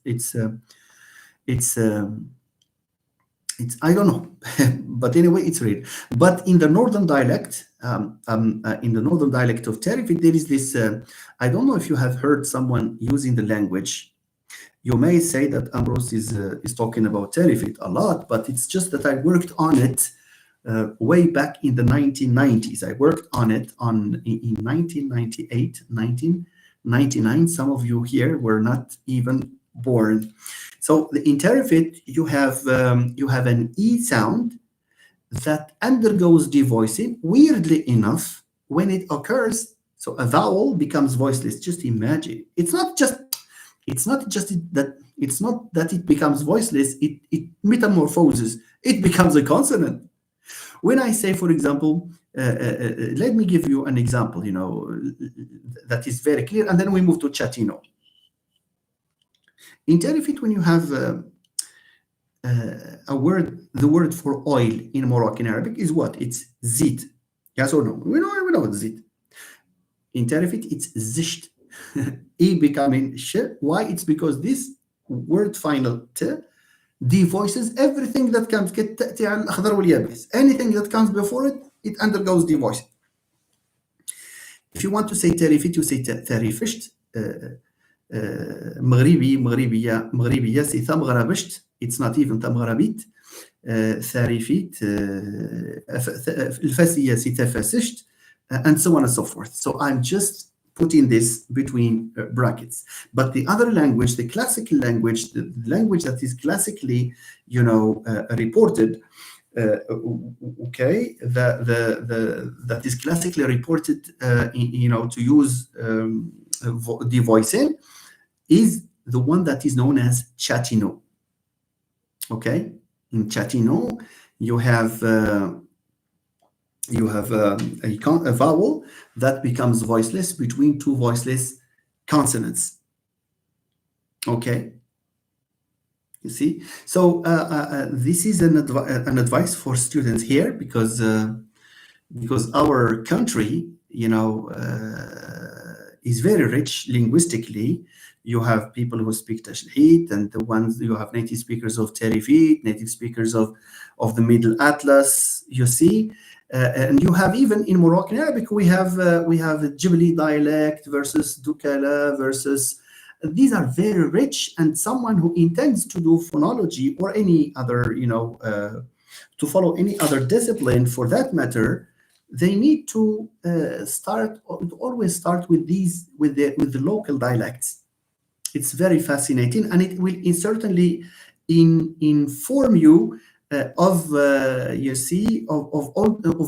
many processes, that you can find in data. No problem with that. So you will not find problems when you study your own language, the languages in the country. You see, how many languages do you have? Morocco is a multilingual, multicultural, very rich, and we have to be grateful for this. Okay, so Nabila is saying تجرنزشت تنجليزيت تجرنزشت, that's true. So you have that. Ibtisam, it's Chatino. It's called Chatino. Yes.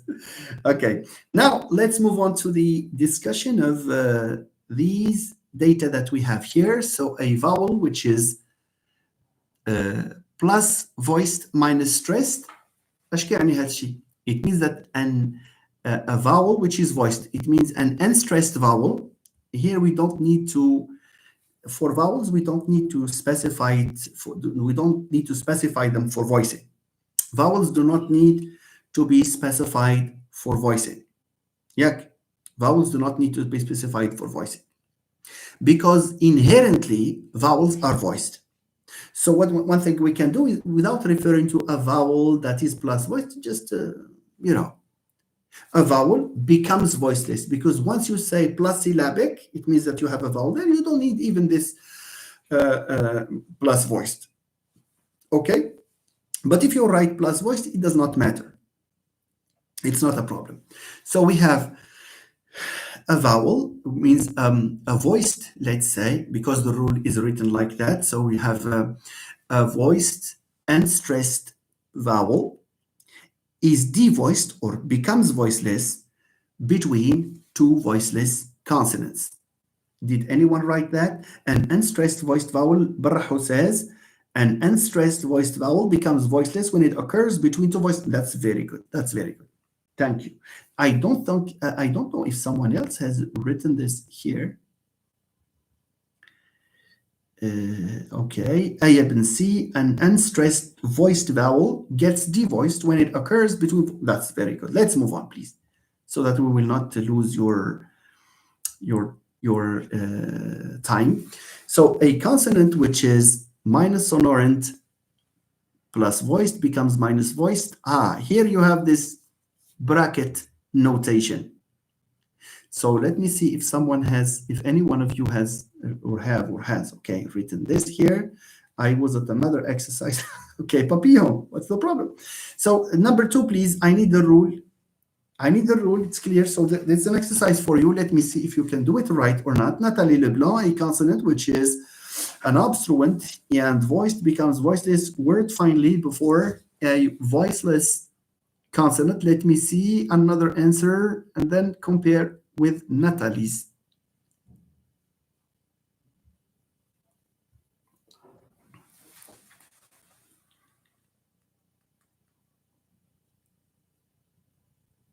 No.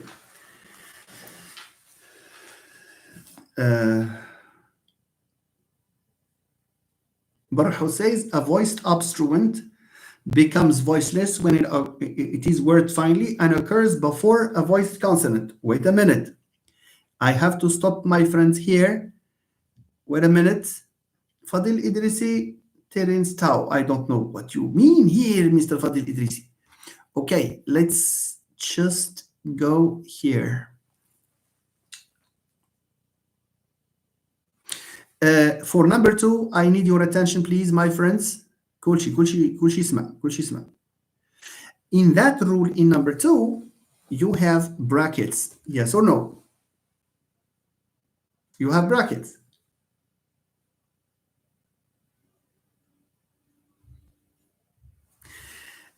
If this were the case,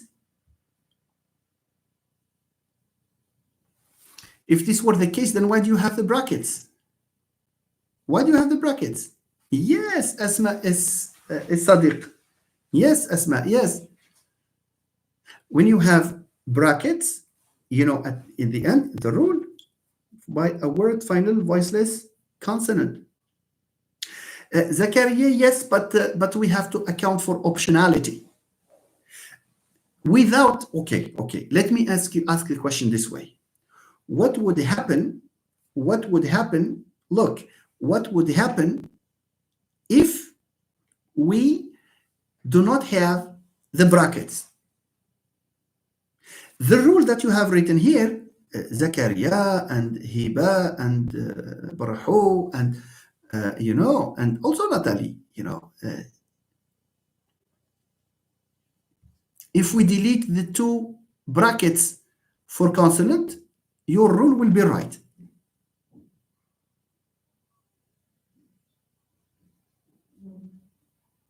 It's not that. It's not word finally before a consonant. Yes, it is, but the consonant here, the consonant is optional. It indicates optionality. So you need to introduce an optional consonant. Demorphication, is that the rule? Huh? Demorphication?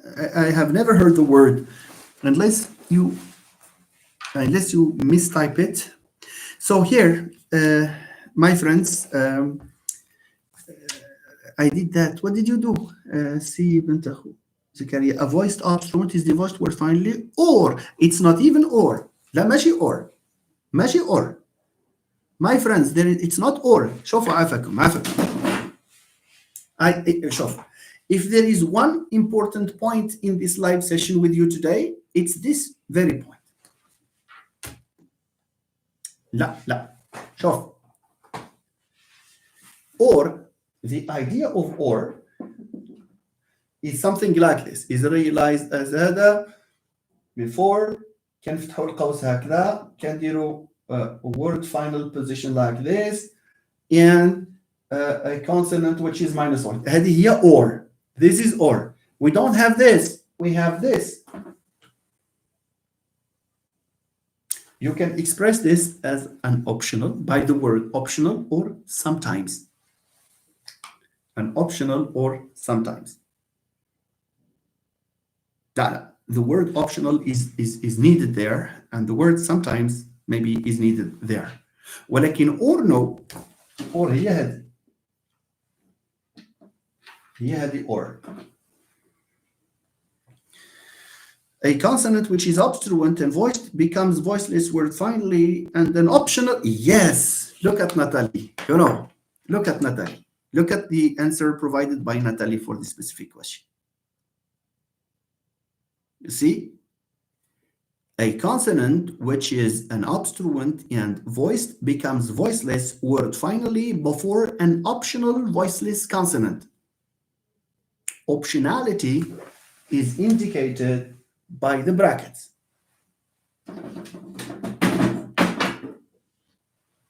Okay?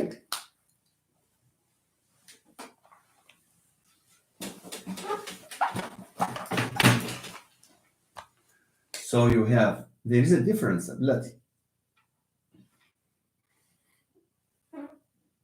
there is a difference between X becoming Y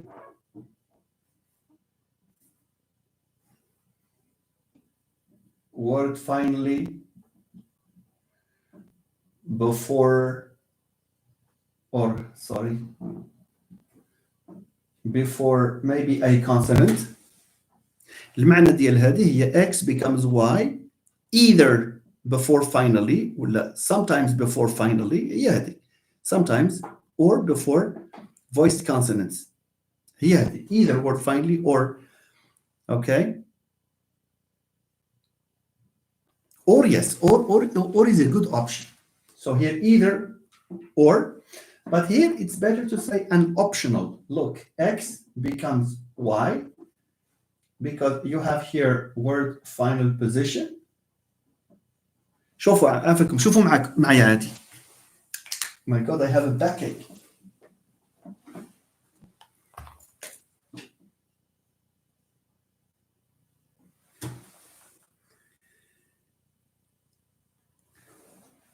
Look at this. Papillon blanche, ما نديش عليك اليوم, you are confused, huh? But this is your first appearance with us. Look, هذا الرول هذه, this is exactly what you have written. You know, word finally before a consonant, هي هذه. But why did they put consonant between brackets? It's not either or. It's not word finally before a consonant. This means that it's optional. There are situations where this is clear. There are situations where it's not clear. I think Natalie, thank you very much. Okay, Natalie writes, a consonant which is obstruent and voiced becomes voiceless word finally before an optional voiceless consonant. صحيح 100%. Voilà, this is what we have. Is that okay?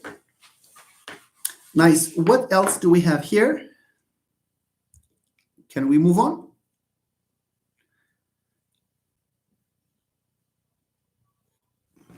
Well, so it's now for or that can still go because or is optional. You know, I give you this or this means that you have the option. Okay, but I was mostly against word finally before. So you have to indicate that this is optional. You can use optionally, you can use sometimes, you can use an optional consonant as did Natalie, yes. But we have a choice here. That's what is interesting. Okay, but you have to be able. That's the point. The point is that you have to be able to make a distinction between this اللي كتقول لنا either before this or before this. Here, either before word finally with an optional consonant. Here, okay. Fine. All right. So let's just go ahead, please. Can we move on, ladies? You're not convinced with this? Anyway, the brackets are for optionality. Okay, nice. A voiced obstruent or when followed by a word final consonant. Is this wrong? I'm not saying it's wrong. لا حاشا, I do not say it's wrong. Or mitigates the problem here of understanding because,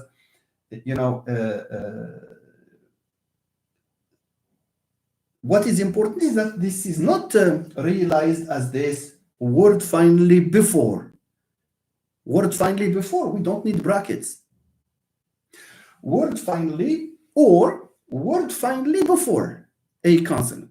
واش فهمتوني؟ أنا ما فهمتوش داك or. كاين الفرق بين word finally before a consonant, word finally or before a consonant. خصني هذه. word هذه هي الصحيحة. شوف word finally or word finally before a consonant. Tell me that you understand if you understand this. If there is a confusion, tell me, please. So I would read this rule as X is realized as Y, word finally or word finally before a consonant. You see? بالحقيقة عندي يا هنا راه عندي هذه. Okay, thank you very much. Thank you. Word finally or word finally before a consonant. That makes sense. It's one way of saying it's optional. These are different ways of saying the same thing. Okay? Okay, let's move on, please. Thank you, Fadil Idrisi. Okay. Nice. Let's move on, please. Let's move on. What else do we have? What else do we have? We have finished this. Okay. Number 3, a vowel. This you have this the one that you like. It's the alpha notation. Okay. What do we say here?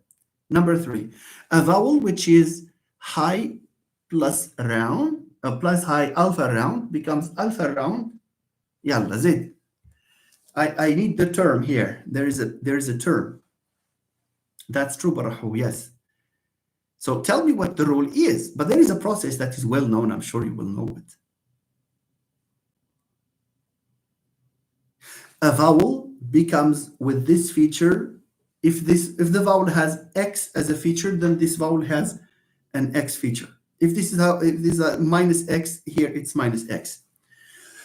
We are talking about vowel harmony. We're talking about vowel harmony here. High vowels, alpha round. It's not vowel harmony. It's vowel disharmony.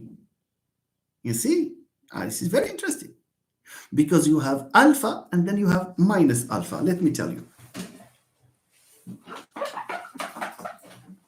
For example, when you have the vowel U, and then you have next to it the vowel U. When you have the vowel E, you have the vowel, okay, E. Vowel disharmony, it's a disagreement. When it comes to vowels, we call it's like dissimilation with consonants. Okay, for vowels, we are talking about vowel disharmony.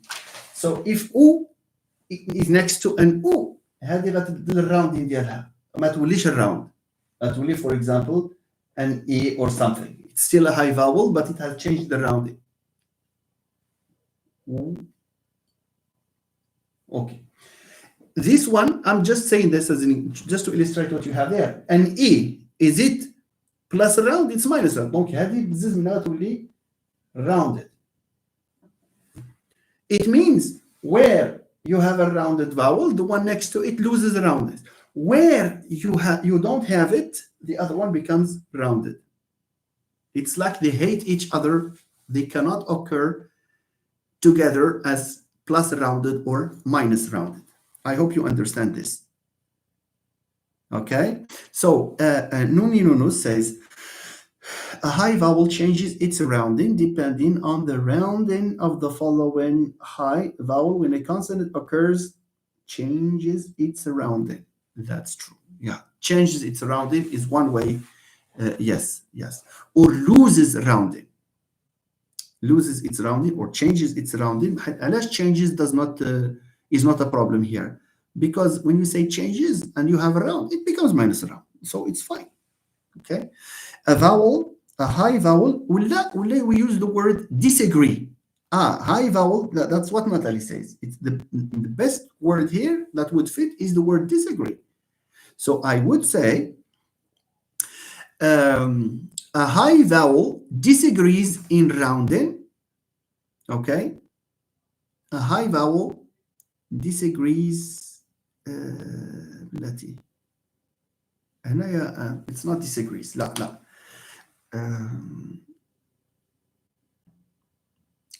Alpha round. No, it's agrees في حقيقة ماشي disagrees. But let's هنا ماشي alpha round. Okay. هنا it's more of an agreement. اسمح لي ماشي disagreement because we have a vowel plus high minus round. Anyway, what we have here is disagreement. a high vowel disagrees in rounding, okay, with a vowel that is high and alpha round. Okay, alpha round. Okay, that in round they disagree in rounding. So a high vowel changes its rounding. Nonino says, depending on the rounding of the following high vowel when a consonant occurs between them. That's true. That's one way of with a consonant occurring between them. Yes, or a high vowel changes its rounding before or depending on the rounding of the ولا agrees in rounding حسن هنايا غنكونوا agrees not disagrees. I'm sorry. So a high vowel agrees in rounding with the vowel with a high vowel that occurs before a consonant. When a consonant occurs between them, or that or as the way I said it, let me say it again. So you have a high vowel changes the rounding depending on, minus C is more precise. Anyway, so no, I couldn't explain what I want to say. Papillon says about the change of the vowel consonant like the market. Okay, fine. So let's just focus on this, on Nonino's answer. In this case, the vowel takes the opposite value. Absolutely. It takes the opposite value. That's true. So it takes the opposite value. That's true. So it loses rounding. If you say it loses rounding, that's a very good, way of writing it. So the way it was written by Nonino is good. Okay. So a high vowel changes its rounding depending on the rounding of the following high vowel when followed with a consonant, when a consonant occurs between them. It's better. Thank you. So in this case, the vowel takes the opposite value. That's true. That's what the alpha and the minus alpha means.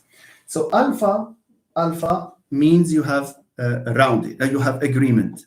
Harmony. Alpha minus alpha means you have disagreement because these values are the opposite. Okay. So I was a bit confused about this at the beginning, but it boils down to the same thing, meaning that you have a high vowel specified for some rounding, and this rounding changes where in the situation where you have a high vowel that has this minus value, minus rounding, for example. So one way, again, that's the last time, the last spelling out of the rule. We say a high vowel changes its rounding. A high vowel changes its rounding, okay, depending or in agreement with a high vowel or when it occurs, okay, before a consonant followed with a high vowel that has the same rounding. Okay, so this is how we can read the rule. A high vowel changes its rounding. That's the most important part of the rule. A high vowel changes is is it between them or before a consonant? No, it's not between them. It's here we have before a high vowel, before a consonant that is followed. Show, before a consonant which is followed. It's better to write it this way. Before a consonant which is followed. Because between them would be something like this. هذه between them. Between them هي هذه. Vowel plus round. هذه between them. But here we have a situation like this. Look, we have this, and then we have this, and then we have this specification for vowel. So it's not between here. No. So here it occurs before a vowel, okay, that is high, a high vowel that follows a consonant, or before a consonant followed with a high vowel, etc. So it's not between them. Papillon Blanche, what triggers this? This is these are just like assimilatory processes. Yes, it's before a consonant that is followed, before a consonant which is followed by etc. I hope it makes clear sense. So we have two important things to say here. A vowel loses its rounding status, ولا disagrees in rounding. A vowel disagrees in rounding, okay, with another vowel when it occurs before a high vowel, that is specified for the opposite value of rounding, preceded with a consonant. That's another way of saying it. Preceded, followed, it depends with what you start with. Now it's clear enough. Thank you very much. I came late and I'm following. Thank you, Asma Sadiq. I hope my friends here have not been confused by this rule. Okay, so alpha, you have to know that alpha notation, if you have alpha, alpha, that is agreement. Alpha minus alpha, that is disagreement. Okay. Mustafa, thank you, Professor. You are welcome. Okay, can we continue or? So papillon blanche. So if you start papillon blanche, if you start saying it this way, start with this vowel, preceded with a consonant. If you start with a consonant, followed with a vowel. No problem with this. Okay, let's move on, please. Let's move on. High alpha round. High alpha round. So Onafisa, write the rule. Well, okay, let's write the rule for B, please. Okay, let's write the rule for B. Can we move? Oh my mazi, but Professor, it can be unrounded and became rounded because that alpha can be plus or minus. I absolutely agree with you. That can be rounded. That depends on rounding. We say it depends on the rounding on. Okay, let's do it again. Let's do it again. Sorry, it looks like there is a little confusion here. Okay, let me see if I have it here. Yes. So let's go back to this. So we say a high vowel, okay, changes rounding. A high vowel changes rounding, okay, when it occurs before a consonant followed with a high vowel that disagrees with the first vowel, with the initial vowel, for example, or that is okay, a high vowel loses its rounding or changes its rounding when it occurs with a high vowel that changes its rounding. I mean, it's not the same as the initial vowel. That's one way of saying that. Otherwise, because alpha round, we don't know what's minus alpha round, we don't know if it's rounded or unrounded. So we have to refer to that to say that a vowel that has changed the rounding. Just because has changed is one way of saying minus alpha. Okay, so I hope things are clear when it comes to this. So we can't say disagreement. It is in fact a disagreement. Disagreement appears in the first and the second part of the rule. قبل هذاك slash, we see clearly that there is a disagreement. A high vowel disagrees with rounding. They disagree in rounding. علاش they disagree in rounding؟ حيث هذا it's alpha round, the other one is minus alpha round. They can't be the same. They are necessarily in disagreement. Okay, so you can say disagree also here with a high vowel alpha round, which becomes minus alpha round. There is disagreement in what feature? In rounding. حيث هذاك لو موان وحده عندها بلس وحده عندها موان. So it's a disagreement without any discussion for that. All right. So yeah, but it's not always lose the rounding. That's true. The rounding of the high vowel takes the opposite value when it occurs before a consonant followed by a high vowel with the opposite rounding value. Oh, that's perfect. I would love to take this rule by Barraho. Okay, I think I need to copy it and paste it, or just go and look at it. Read it, please. Read Barraho's rule here. It's one that is very precise, and that it says it all. Papillon, the consonant here, it's important. Yes. Papillon blanche, it's important because there are no brackets to say that it is optional or to use the or. Okay. Nathalie, a high vowel changes rounding when it occurs before a consonant followed by a high vowel that disagrees with the first vowel. One way of saying it is that. Despite this, because that's the way I said it, Nathalie, but it seems Barraho has written it in a better way, more precise. Yeah, of course, we must check the consonant also, but the consonant, we have just a C. We have to mention the consonant, of course, here. Yes, okay. Thank you, ladies and gentlemen. Can we move on to the next ones, please? You are 33 here, 30 now. Can we move on to the, yes, sure. Okay, let's move on to the other exercise. Write the phonological rules that correspond to the following statements. A vowel is stressed when followed by okay. So you have here, you have a brace notation, okay, or two consonants.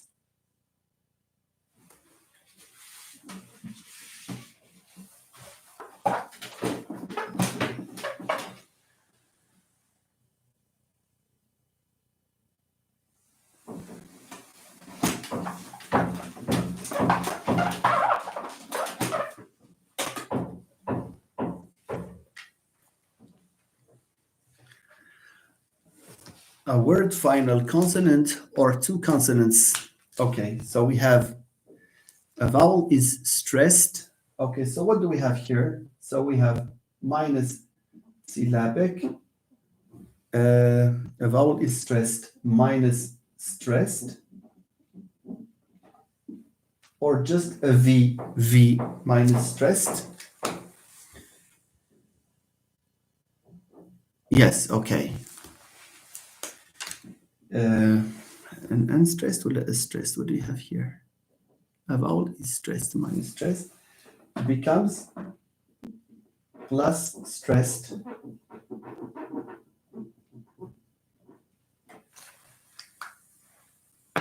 I am always bad at writing rules like this on the board.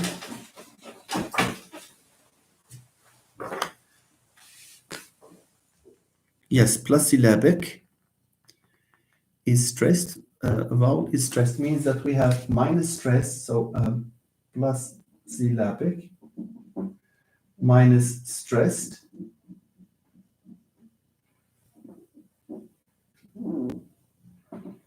becomes plus stressed.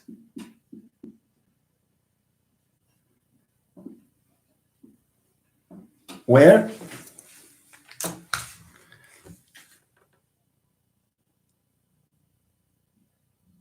No, it's a vowel is always plus syllabic. A vowel is specified for plus syllabic. So what do we have here? By a word final consonant or two consonants.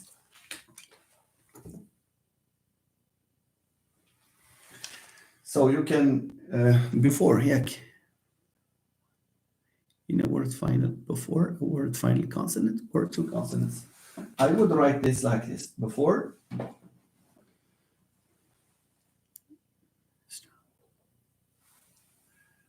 we follow by before, okay? A word final consonant or two consonants. So you have a word final consonant, okay, word final consonant, or two consonants. That's one way of writing it. Okay, or two consonants, yes. Do you have another way of doing this? Okay, maybe here you can You can write it this way, perhaps. So you have two consonants like this, and then a word final consonant that can still work. I would prefer this, honestly. I would prefer this.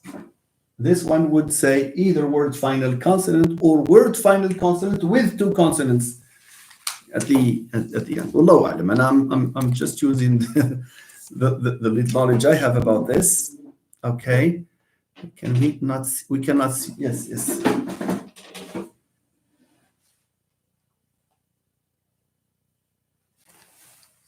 Zakaria بلاتي Zakaria. Two consonants or two consonants. No, not Zakaria, no. Before a word final consonant. How? A word final consonant. هذاك لو سيني ديال الورد فاينل خصو يمشي لهيه. يو ار سي word final. بالحق no word final consonant. The symbol ديال word final you need to swap position. Consonant word finally or the two consonants. That's what the rule says. حيت عندي واحد وعندي جوج. 1 2. I don't know whether you did it this way or you did it this way. I would go for this. But please follow what your professor has told you. Okay? After all, it's your professor that will... did you do it as number 1 or as number 2, ladies and gentlemen? Tell me, please.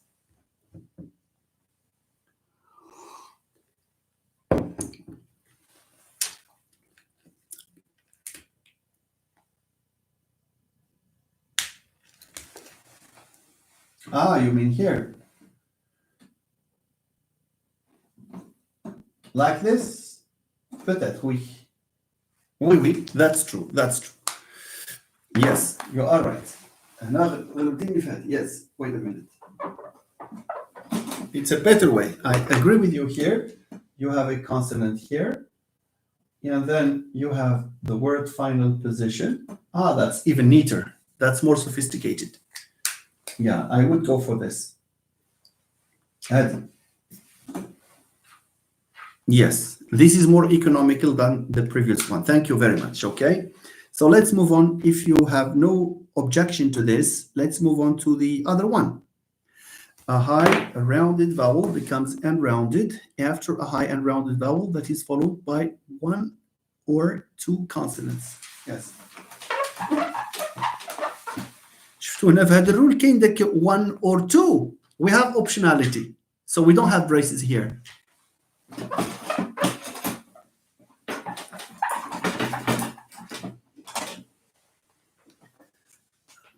My friends, I need your attention, please.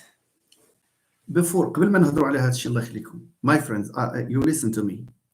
شوفوا معايا هذيك اللي درنا دابا مثلا هي a high when followed with عندي شوف هنا في ليكزامان عطاونا 1 وعطاونا 2 يعني means we have حالتين. You see 1 2. هنا لا هنا we have the or which means optionality is here. هنا بحال اللي عندنا either or in number 1 but in number 2 it's optional. We have optionality there. نشوفوا دابا. says صحيح. Let's write it here. شنو عندنا هنايا a high rounded vowel. So we have a plus syllabic because we have a vowel. We have plus high because it's high. Yeah, unrounded ولا rounded ولا ما عقلت. Yeah, it's rounded. Plus rounded or round, okay. I think it's plus rounded vowel, rounded. And then it becomes minus round or minus rounded. Yes, minus round, let's say. Yes. Plus round, no, it's my plus round. Yes, you are right. It's not rounded. Rounded is for the description, the phonetic description. When does it become plus rounded? So what the rule says is after a high unrounded vowel that is followed by, okay? That is after a high rounded vowel, so it's high. Yeah. So here we copy this, but we don't specify it for roundness. We say it's the minus value. We use the minus value. So plus. Ah oui, oui. Okay, yeah. Plus syllabic plus high minus rounded. Round. High. If you can see this clearly, it's exactly like this with the minus for rounding. And then we have followed, that is followed by one or two consonants. One or two consonants. It means what? It means we have one consonant, one or two consonants. So we have one consonant is obligatory. Sometimes we have two consonants, one or two. So I have to put this or اللي هو optional هكذا. And then I write it like this, which means that what برحو and what آية لا except that برحو no برحو قلبتي الانvironment عفك. Please compare the way you wrote consonant because you have followed by. You see? Followed by, not before, followed by. So followed by, it means that, okay, Avak, Barahu, please check Aya's rule. Followed by, not before. So you have to pay attention, please.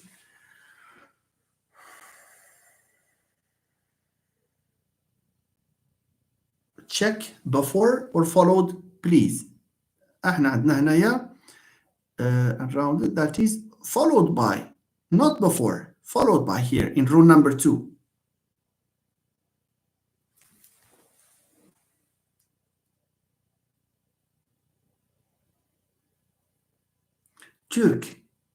Turk means here you have two situations, 1 and 2, but Aya's rule says the vowel is between.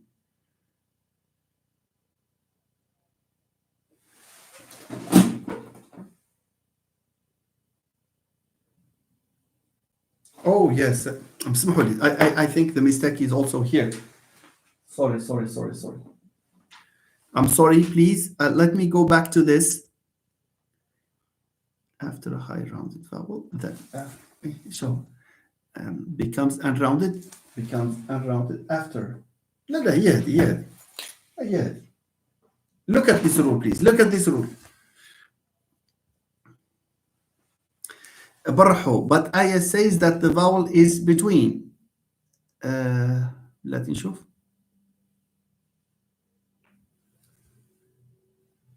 Yeah, you are right. Aya Afak. Aya, no. Aya, you have to have something like this. You have to have something like this. I think Lamya's, where is Lamya's rule? Lamya, I have not seen Lamya's rule here. I don't know. I have not seen Lamya's rule here. I'm talking about so Baraho. You mean Lamya Baraho? Yeah, that's true. That's Baraho, yes. Yeah, I agree with you. I'm really sorry. I'm a bit tired. But I think this is what we have. We don't disagree, at least me and Baraho.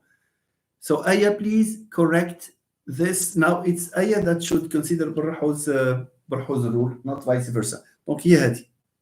So this is the this is what we agree on. Don't take this rule as the one that corresponds to Lamya. Thank you very much. So Baraho's name is Lamya. I didn't remember because I have her in the list. I know her as Barho. Okay, the environment is after two consonants.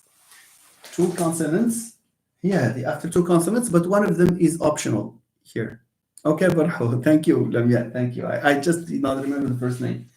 So is this okay, my friends?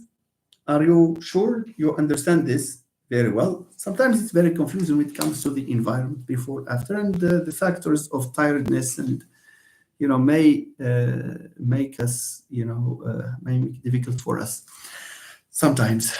Is that fine here? I understood it as the vowel is the one that's followed by the لا لا لا بلا تشوف vowel that is followed.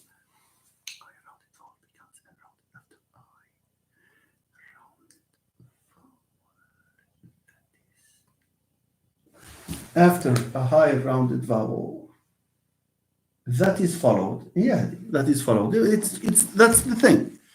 That's the understanding. Okay.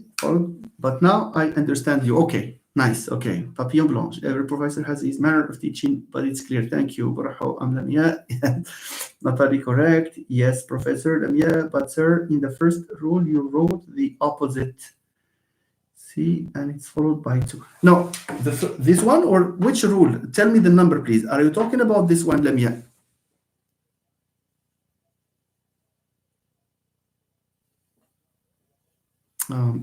It's a bit confusing. What number? Tell me the number, please. Lamia.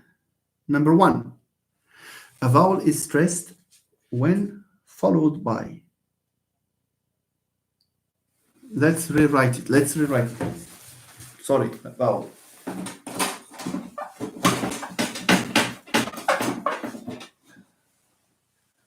Let's write it again, please. A vowel, it means plus syllabic, is stressed. It means you have minus stress here. Okay, it becomes plus stressed. Stressed.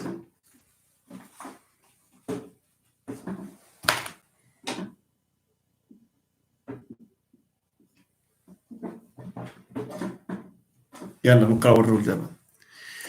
When followed, when followed, it means you have it here and it's followed. Yes, yeah. When followed by a word final consonant or two consonants. عقلت على درنا هكا. Where is it? Are you criticizing this? Followed by. Oh yeah, ديك ماشي it follows. It followed by.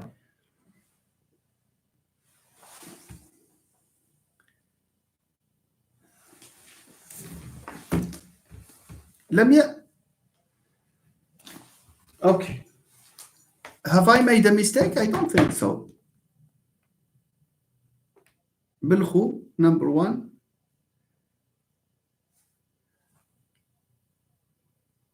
We are waiting for Bilkhu to point to, because I'm afraid if it's not good to state errors here and let them go. No, it's good to explain, to have everyone, on all set.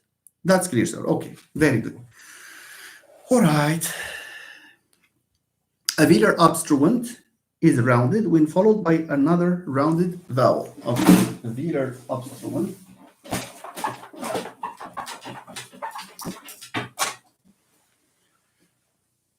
A velar obstruent is rounded.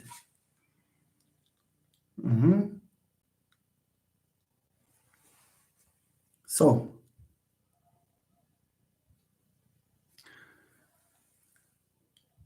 nuninunus, a velar obstruent, it's minus sonorant.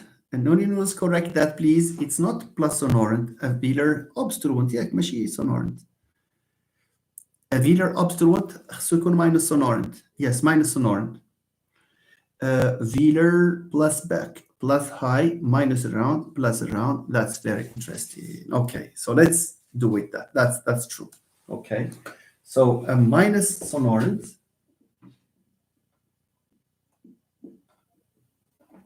plus back, plus back. And is it enough, or should we necessarily add plus high? Plus high to distinguish it from the uvular, perhaps. Let's add plus high here. It becomes what? So it becomes, so here plus round. It becomes minus round, of course. In some data, you may have this feature because it's stated here clearly. You can have rounding, but you can also have what we call labiality, plus minus labial. Okay, but since the rule says it clearly, it's round. There's no problem with that. Okay, plus round. When followed by a rounded vowel, when followed by a rounded vowel, followed by, it means that you have to write the environment here.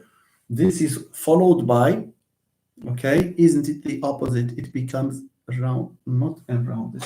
Let's نشوف الرule. I'm sorry. A velar opposite is rounded. It's rounded, yes. So here you are right. So it's minus round here, becomes plus round. It's just it's a misreading of the rule. Thank you. Yeah, you are right. You are right. Yes. Okay. Well, by a rounded vowel. So here you have either you write a V or plus syllabic plus round, and then you see that's the rule there. Okay. So let's move on, please. Data analysis. Do you think we should go to this is very interesting. Data analysis from Sierra Populka. هاد سيرا بوبولكا هي اللي كان فيها داك الداتا اللي صافتي داك السيد هذا وقيلا. I turned out that it was صديق أسماء. The one where you have only two cases. C'est la même langue. Anyway, let's just look at this data on the same page. You have in Sierra Populka. So tell me, the opposite. So okay, can you look at the data in Sierra Populka? What happens with the aspiration, which is predictable? Since it's predictable, means that we have the aspirated version and the non-aspirated version in complementary distribution. Okay, so tell me, have you noticed anything there? And about the Bentley rule. Okay, there is a rule there that is clear.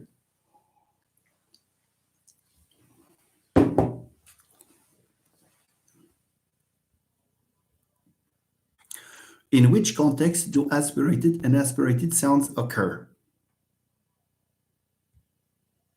So here I'm asking you to do what I asked you to do before. And the aspirated sounds, non-aspirated sounds. Which one is more likely to be neutral? Which one is more likely to be neutral? Natural. Which one is more likely to be basic and which one is more likely to be derived? واش aspirated ولا non-aspirated? Normally, before looking at the data, non-aspirated لمبيا. Thank you. Non-aspirated. Donc شنو خصني ندير انا في هاد الداتا؟ نمشي ديريكتومون نشوف واش كاين شي patterns in the distribution of the aspirated version.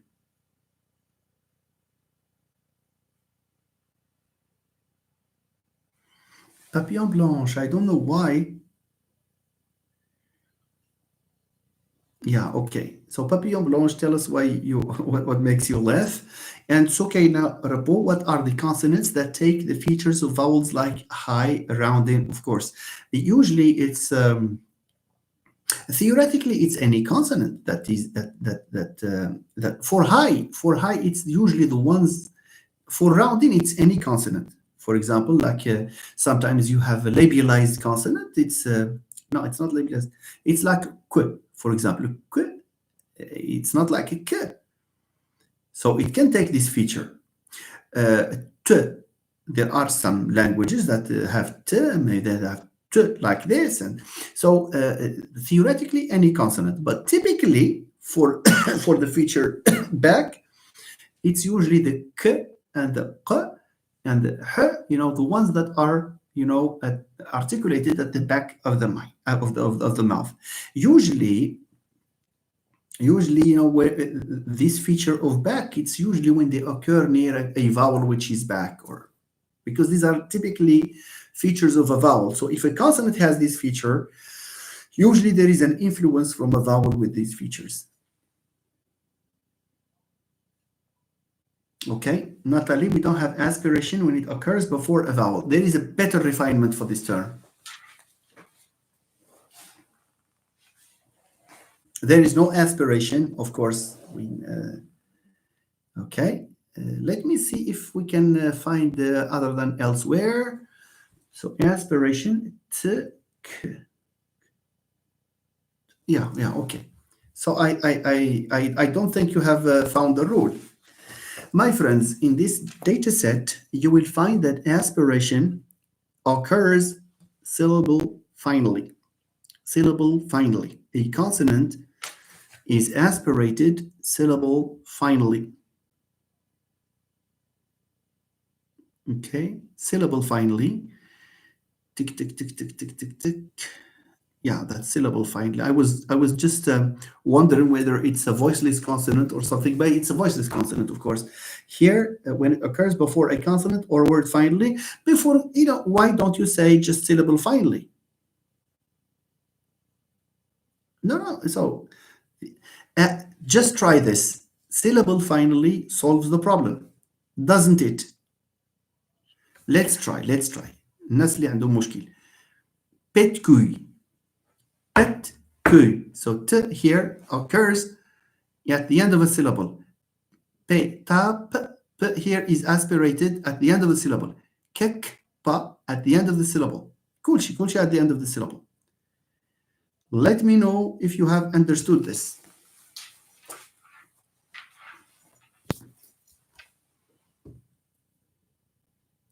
Let me know if you have understood this. Or say yes or no. Yes. Okay. So here, as yes. Nuni nunus, also when they occur before voiceless stops. لا لان عندي l'example 2 ديال pétap. Pétap shows that we don't need to refer to voiceless stops. As long as it occurs syllable finally, you don't need any other thing. You don't need any other specification. Just syllable final position.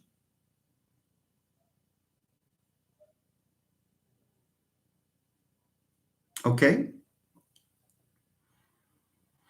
Asma Sadiq says, can we say aspirated syllable finally or before stops? The rule is costly. Is costly compared to saying just syllable finally. Okay, Bilati. The ones who are confused, let's just okay. Let me do it this way.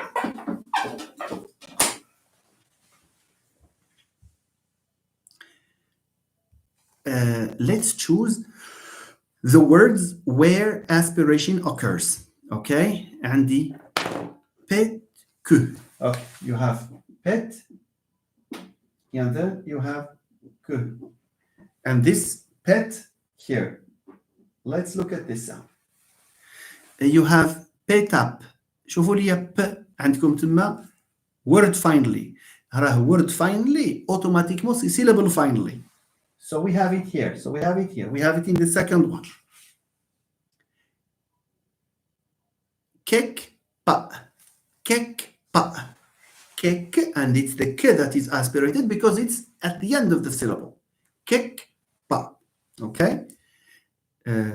Kek pa. Okay, you have kek like this, and then you have pa. So this is one syllable, this is the other syllable. So it's this that is, so it's syllable finally. شوفوا معايا كي جاك با. كي جاك با عندي هكا كيك وعندي اك با. If you want to sing this كي جاك با. So كيك اك با. وهنايا عندي syllable final position. نيك با نيك با نيك با. So here the k here occurs also syllable finally. زيد هذه ما فيهاش خلاص because the k is not syllable finally. هوس ما فيهاش تشام ما فيهاش. Look at hoot word finally. قلنا بلي حاجة اللي ديال word finally it's also syllable finally. إي كا بون. أنا ك و ب they are not syllable final. بجوج بيهم syllable initial. شوفوا معايا هاد ت تي تت تي تت. الوحيدة اللي syllable final هي هاد الت الأخرى اللي aspirated. نيب word finally and therefore syllable finally. بحال زعما اللي word finally حتى هي syllable finally. Mac T Mac T. Look at this. You have Mac and then you have T. إلا بغينا if you want to sing this it's Mac T. We feel that we have a syllable ending here. Pet pas de la même chose, with pas la même chose. So the rule applies, doesn't it? It's more precise to say syllable finally, ladies and gentlemen. Is that okay? Are you sure it's okay?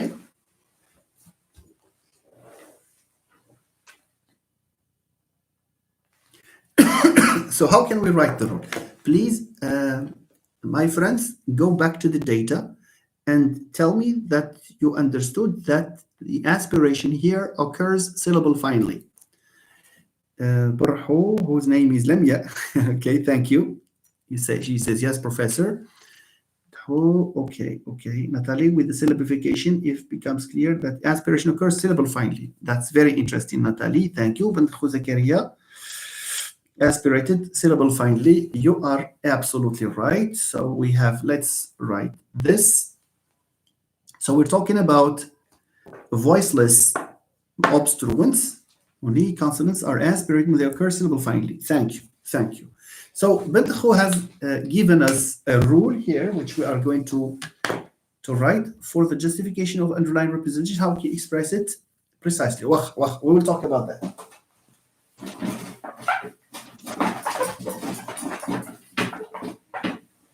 Can I give you a tip? Say yes. I need 3 yeses. 3 yeses for the tip before we write the rule. Well, I'm waiting for 3 yeses to give you ها وحدة ها جوج ها 3 صافي. التip. اسمعوا. Lend me your ears. Okay. شوف, when we discover when you have 2 elements to compare, as is the case perhaps. لا أنا عندك غير aspiration. هنا aspiration. واش عندي سؤال كيقول لي underline. دونك عندي خصني نعتبرهم بجوج. اوكي صافي. الحل سهل. Look, let me tell you something, my friends. When we suspect that one sound occurs syllable finally,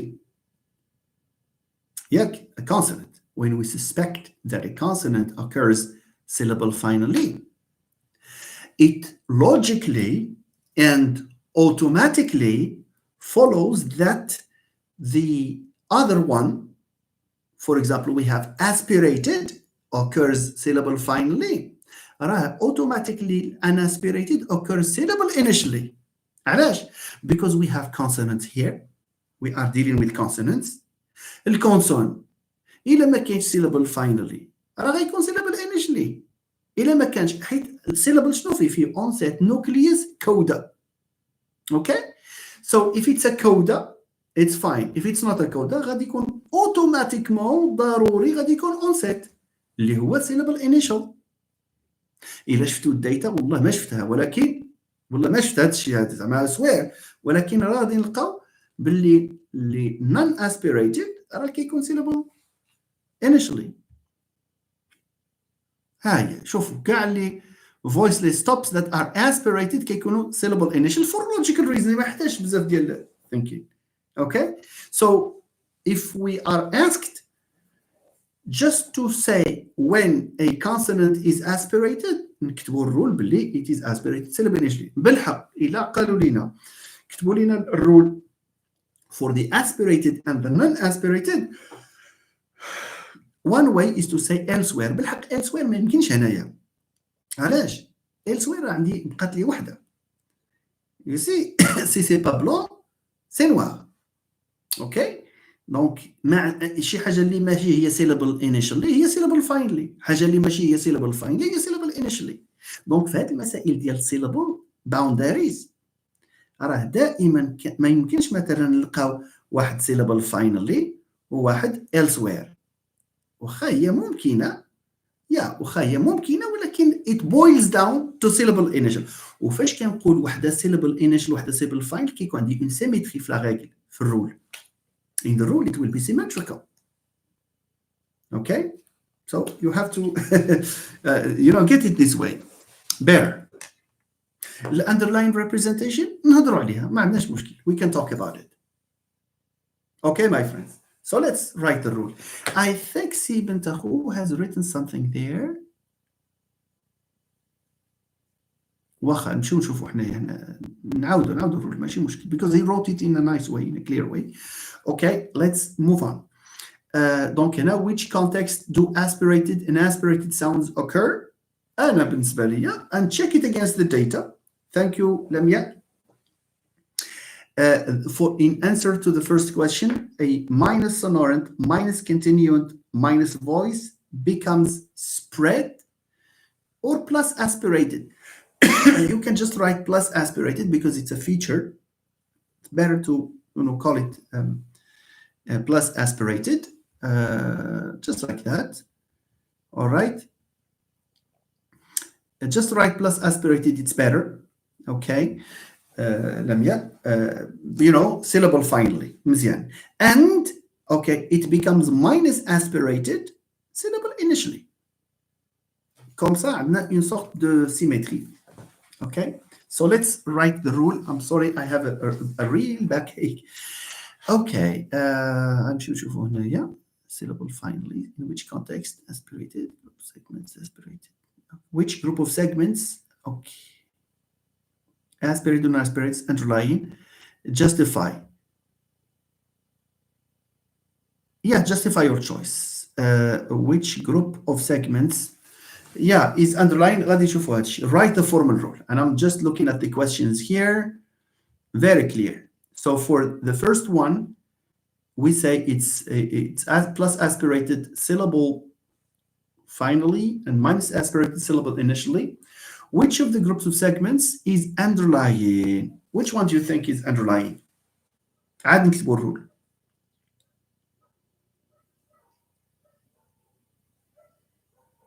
Now, we don't have elsewhere, do we? ما كاينش دابا حيت واحد syllable initial واحد syllable final. وميمة says unaspirated and that's true. Why? Because it's more likely in languages to find a voiceless stop which is unaspirated, and only rarely do we find stops that are aspirated. That's rule one. It's maybe you can talk about markedness, you can talk about naturalness. هنا كل شيء naturalness and markedness would tell us that the aspirated is probably less likely to be the underlying. It's more likely to have t becoming t than to have t becoming t. Okay, and aspirated sounds because they have a wider a wider distribution, not in the data, wider distribution among languages. I agree with you, and they are unmarked. That's true. So markedness, less marked, unmarked. Both Natalie and Lamia have provided us with the right answers in this regard. So how can we formulate a rule here? Write a formal rule to account for the alternation. The rule is شنو عندنا هنايا voiceless consonants je pense. So voiceless stops. So it's voiceless stops اللي غادي نكتبوها ب minus بروحو. I am afraid it's plus continuant ماشي minus continuant. I'm sorry, minus continuant because it's a stop. I'm a bit you know, when I get tired, you see. So okay, minus sonorant, that's true, just to exclude the etc. So we have a minus continuant because we have a stop, and we have minus voiced because it's a voiceless. Minus voiced. Okay, yes, all right. These become, and of course, yeah, these become what? Become plus aspirated. Look at this. Okay, plus aspirated, plus aspirated,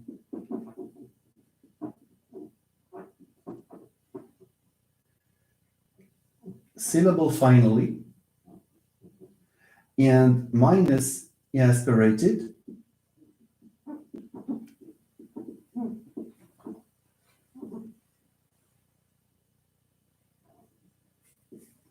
syllable initially. Is that clear?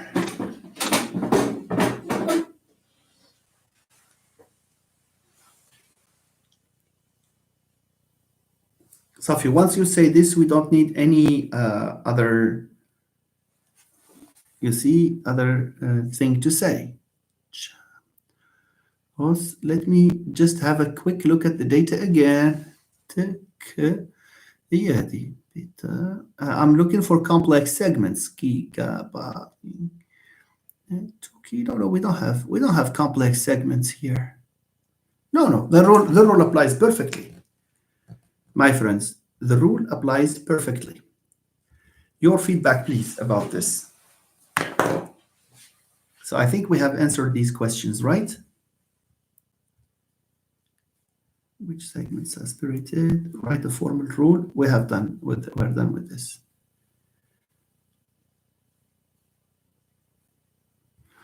Okay. Okay, now I see. Papillon says, no, I see. Okay, the other ones, have you gone to bed or what? Are we going to continue this, or you think it's fine?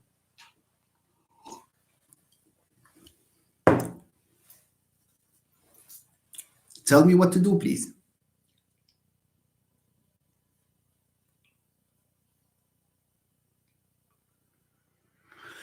Do we have to write the two rules?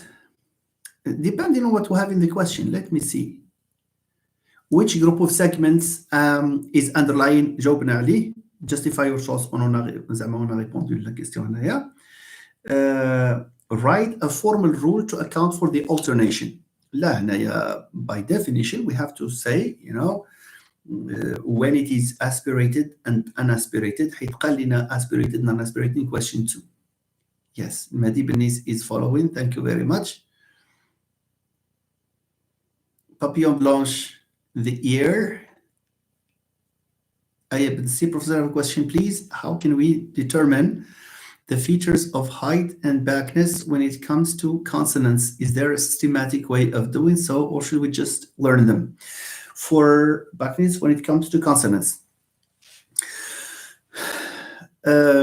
for consonants, the feature of backness is usually, as I told you before, as I think I answered the part of this question before, usually when there is an interaction with a vowel, which is back, for example, and the backness occurs before, and I don't know if you know some rudiments of German, but you know, you have the CH in German. Sometimes it's ich, sometimes it's ch. Okay, for example,